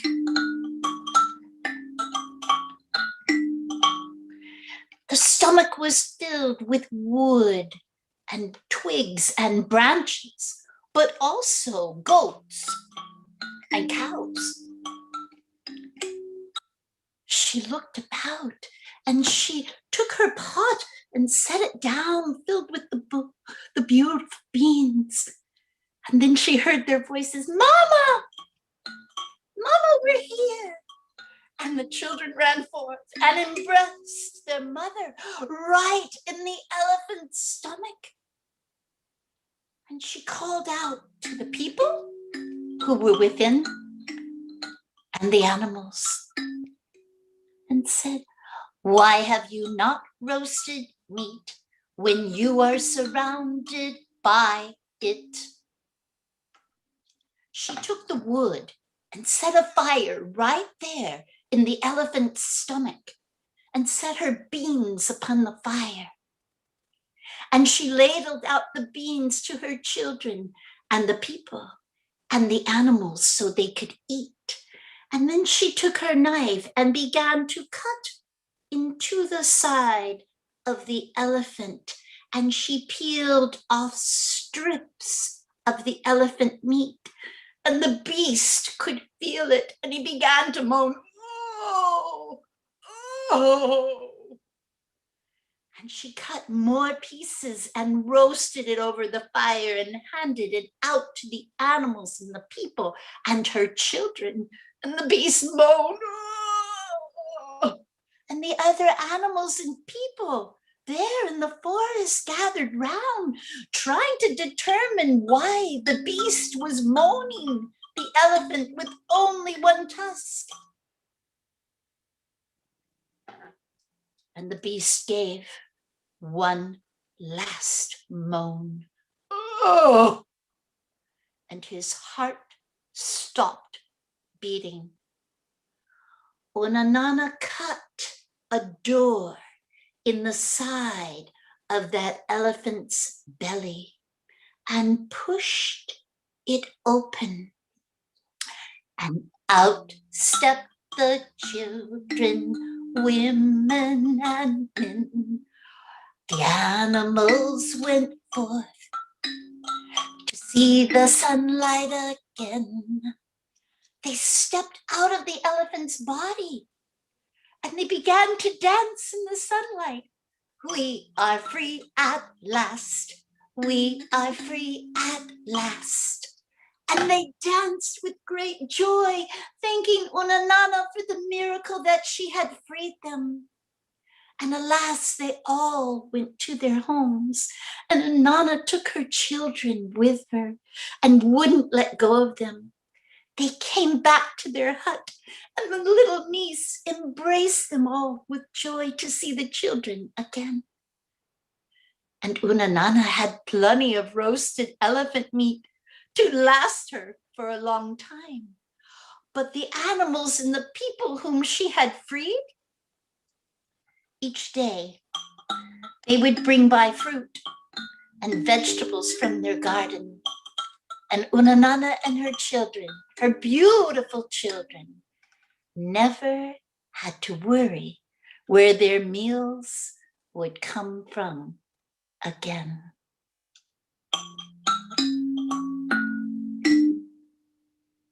Unanana and the elephant. Thank you. Hey, Deborah, what a beautiful story. I've always loved this story. The Thank love you. to which the mothers go for their children, right? Mm-hmm. Story. You can't separate that mother love. Yeah, absolutely. You know, it's so funny while you were telling the story, I suddenly remember one of the incidents from my childhood, which is nothing related to motherhood, by the way. But we used to have this newspaper and education series at our school in India. And, you know, people from all across all different occupations used to come and, you know, give us lectures and do some workshops. So there was one such workshop where a woman, she gave a situation to the entire class, and she asked us that, you know, if you were to, you know, to come face to face with a tiger, what would you do? Ah. So I raised my hand and I said, oh, I would try to fight the tiger. Everybody in the class started laughing. Obviously that was not the answer she was looking for, but I really never understood why that was not the right answer, why I was supposed to run away and not fight the tiger. It was funny. Well, maybe now you can face the elephant with one tusk. Why not? You. Thank you so much, Deborah. Thank you. Always a delight. So I guess it's me then. So I am a storyteller from India, and I'm based currently in Switzerland. I've been in Switzerland for about 7 years, and I've been away from home for a long, long time. And I struggle, to be very honest, a lot to decide which story to tell, because I'm really in a space, you know, where you belong and you don't belong, you know, that sense of belonging, you're not sure. And I really wanted to pick up a story which belonged to everybody and to really no one in particular. So there was one story that I read as a girl, as a little girl. And then when I read it again as a young woman, and later on in my 40s, I realized that the meaning of that story had totally changed for me. Now, we all know this story, so it's not a new story. So here it goes.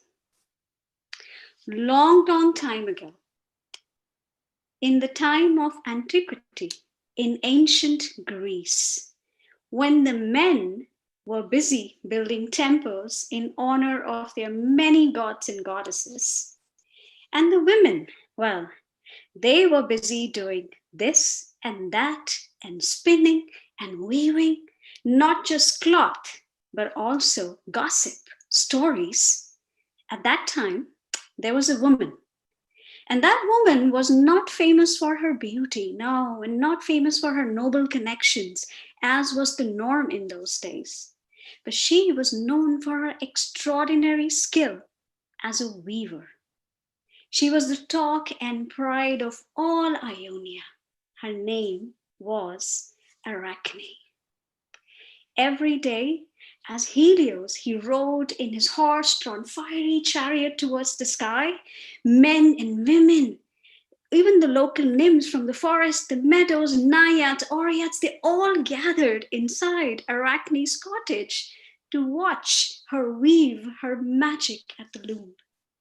The speed and accuracy, the surety with which she picked up one colorful thread after the other without even looking. And as the patterns, pictures, intricate designs begin to emerge under the blur of her shuttle, it was like watching poetry in motion. And the landscape, the forest, the meadows, the seascapes, the palaces, they were so real that you feel you could step right into them. She was a woman of extraordinary talent, and she was immensely proud of it, and she was not humble about it. You see, one afternoon, when the three fates were busy deciding the fates of the mortals, Arachne, she looked at one of her work, and she could not help but say, oh, I can truly say that even if Pallas Athena would sit down and spin with me, she would not find herself unable to match my skill. She won't be able to match my skill. After all, I spin every day, I weave every day, and she does that only once in a while for amusement. With so many nymphs present in the cottage, you could be assured that the words, the ill-chosen words, they soon reached Athena's ears.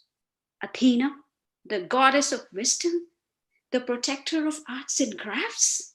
And we all know that gods and goddesses, they do not like to be offended. They do not like to be challenged.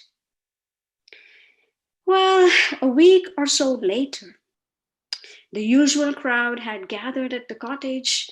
Arachne was by her loom finishing her tapestry when there was a loud knock on the door. And an old woman, all wrinkled, bent back, she hobbled straight into the loom. She inspected her work in every detail. And it was perfect. I wonder, I'm so surprised that a mortal could produce such a work. Surely, my dear, you've been blessed by the goddess Athena herself. Oh, Arachne was slightly irritated. Oh, no, that's not the case.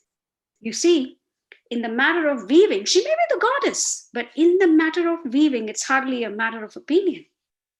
And I can say that if she were here now, I would urge her to confess that I am a better weaver. So is that so? Urge away, you foolish mortal.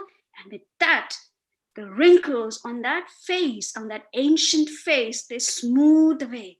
And that old bent woman, she straightened herself to reveal the magnificent form of Athena herself.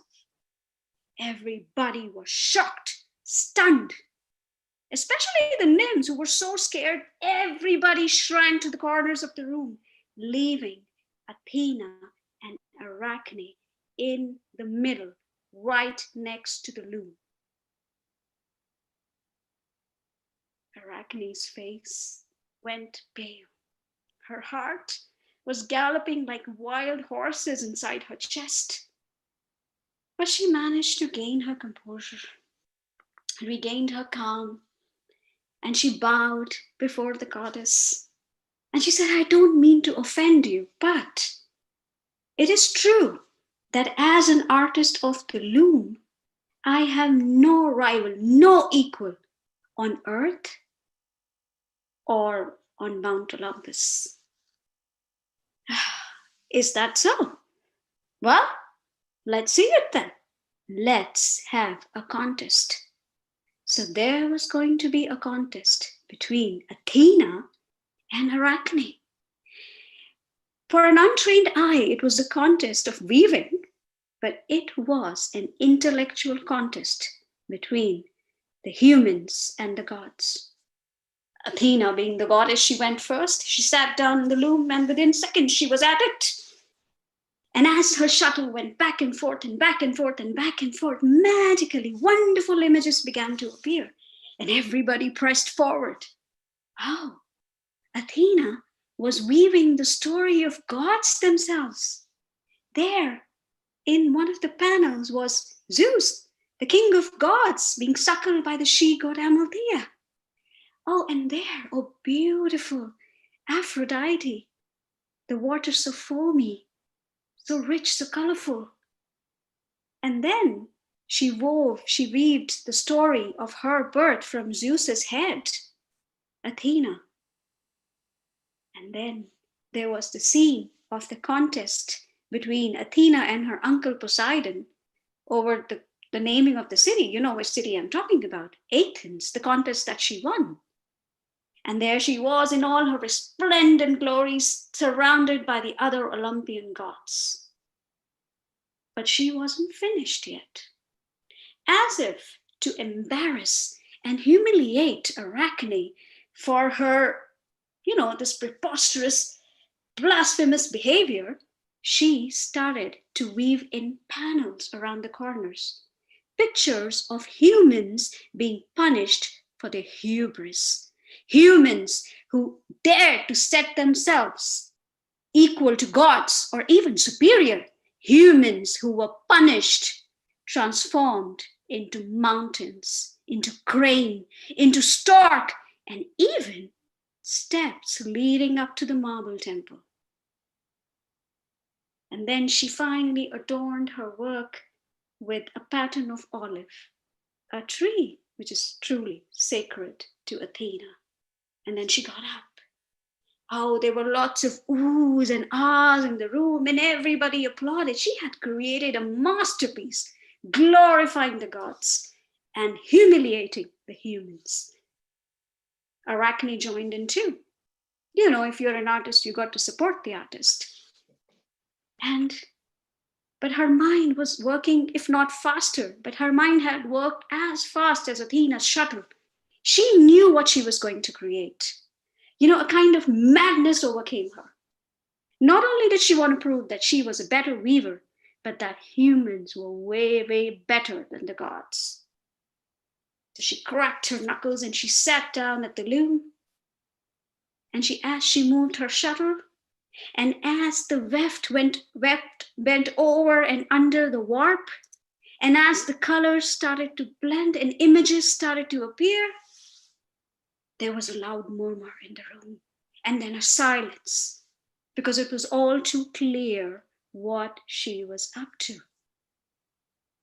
You see, one of the panel, and many of the rest of the panels, they showed Zeus, the king of gods, in all his foolish and goatish pursuits of the nymphs and the mortal women.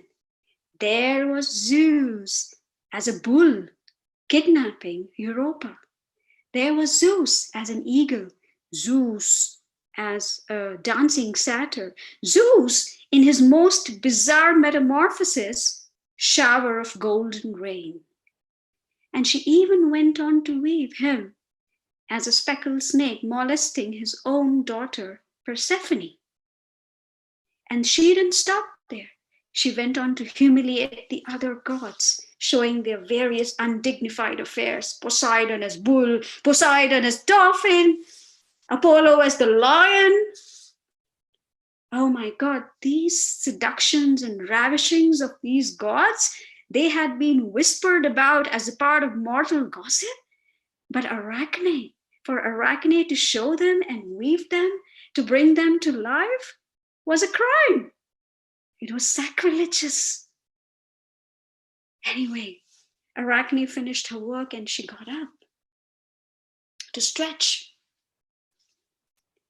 And everybody was stunned, shocked, disturbed. You would be disturbed if you saw such a kind of work. And her message was clear, very, very clear. Gods are unjust. They are unethical, immoral, silly, clowns.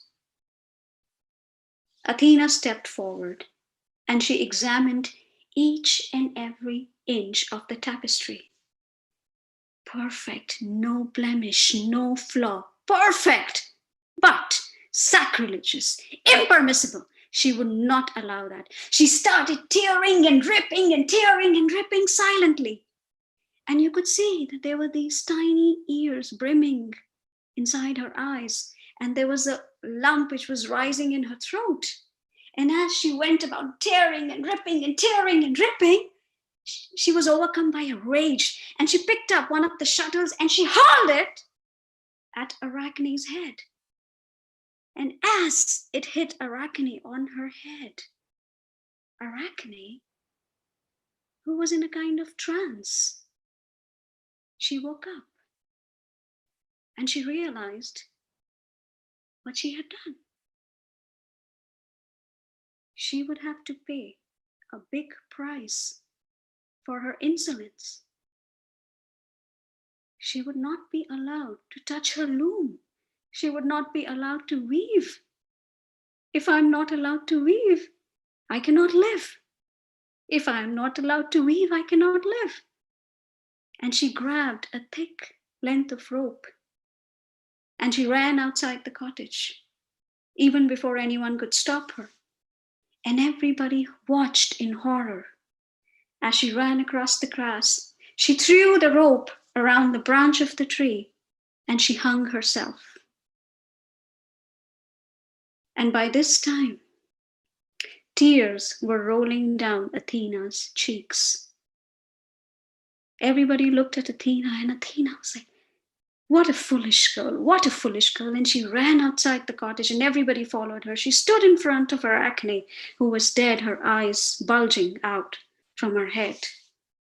And she looked at her and she said, a talent like you can never die. A talent like you, my girl, can never die. Spin and weave and spin and weave all your life. Spin and weave all your life. Spin and weave all your life. And as she said those words, Arachne's dead body began to shrivel and shrink. And the rope that she was dangling from stretched itself into a thin filament, into a thin silk filament. A woman, a girl no more, but a creature who was destined to spin for eternity. Spider. Now people say, and this is what I also thought when I was a young girl, that it was the pride and foolishness of a woman who created the first spider. But I don't think so. I think she was an ordinary woman with an extraordinary talent and a spirit of a warrior. And it was a gift from Athena to Arachne, a gift for winning the contest, a gift to be allowed to create these wonderful, beautiful masterpieces for eternity. Now, I don't know what Arachne thinks of all this, but to this day, Arachne and her descendants continue to create the beautiful, beautiful masterpieces in the world. Thank you.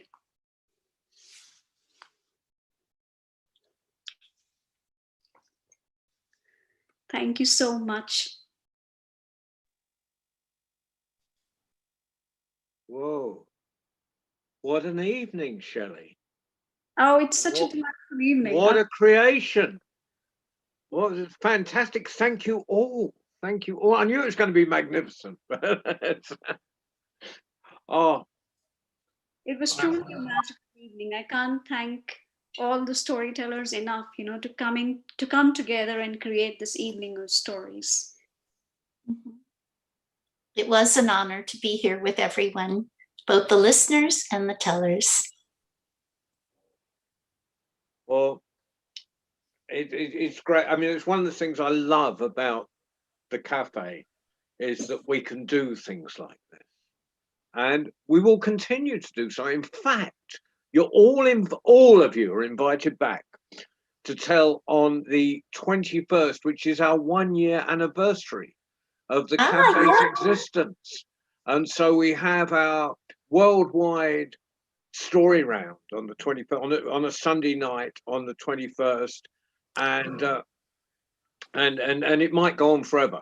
I mean, I've warned no one else to put anything on the cafe that night, so we don't have to close. I'm sorry, Ali. So you won't get us any sleep that night. And we have other stuff tomorrow night at 5 o'clock Greenwich Mean Time, in London time, is our weekly, and happens every Tuesday, Young International Tellers. And it is mainly young women who tell, which is appropriate for this week. David, can I finish the announcement? Oh. Yes, sorry. And so the tellers are from Gaza, from India, some in England, some in Scotland, and that's always an amazing one every Tuesday, because it makes me feel safe. The tradition is in safe hands. And then on Friday, there's I can see him in the square up there. There's Baden Prince doing the children's stories. Always, I know he's holding his head in his hands. Brilliant. The brilliant Baden Prince is going to be doing his set for children. So I think I've got the lot, David, and you can come in afterwards. So tomorrow, Young Tellers. Friday, Baden. The 21st is the world story round. What have I missed, David? David always tells me what I missed. What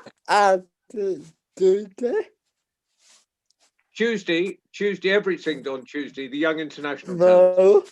No.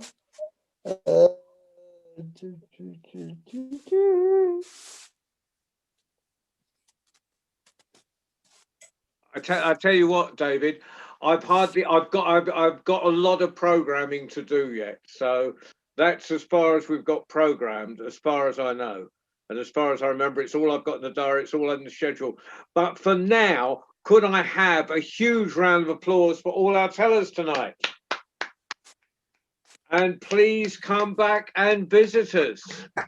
We want as many for that 1 year anniversary, Zara, Shelley, everyone, Sarah, Phil, we want as many people as possible for our, it's a party, it's a 1 year anniversary party. So as many as you that can get in line, we want the room full. Norman, we want you there from Canada. Phil from Scotland, Jackie and David, the great duo. So there'll be everyone on there. Right, so I will see you as soon as possible. If you've got ideas, please email me, john@johnrowe.com, or cake. Well, Cake. Will there be cake? Will there be cake? Cake. If you bake your own. It's International Women's Day. The men have to do the baking.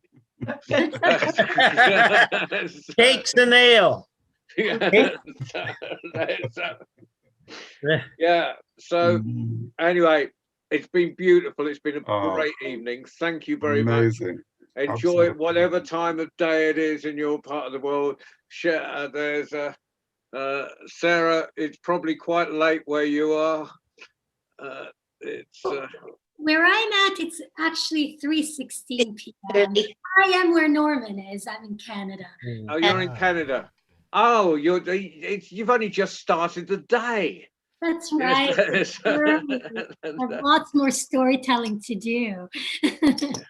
So probably the latest one here is Zara down in Iran. What's time Yes, in Iran? that's right. It's quite late, around 1 o'clock in the morning. Well, you're looking sparkling for 1 o'clock in the morning. Well, thank you all. And Ali, thank you for driving the bus as per usual and staying with us all this time. Thank you, Ali. Thank you, everyone. Thank you. Thank you. Bye-bye. Thank you. Bye. That's all. Sally. Wow. Bye. The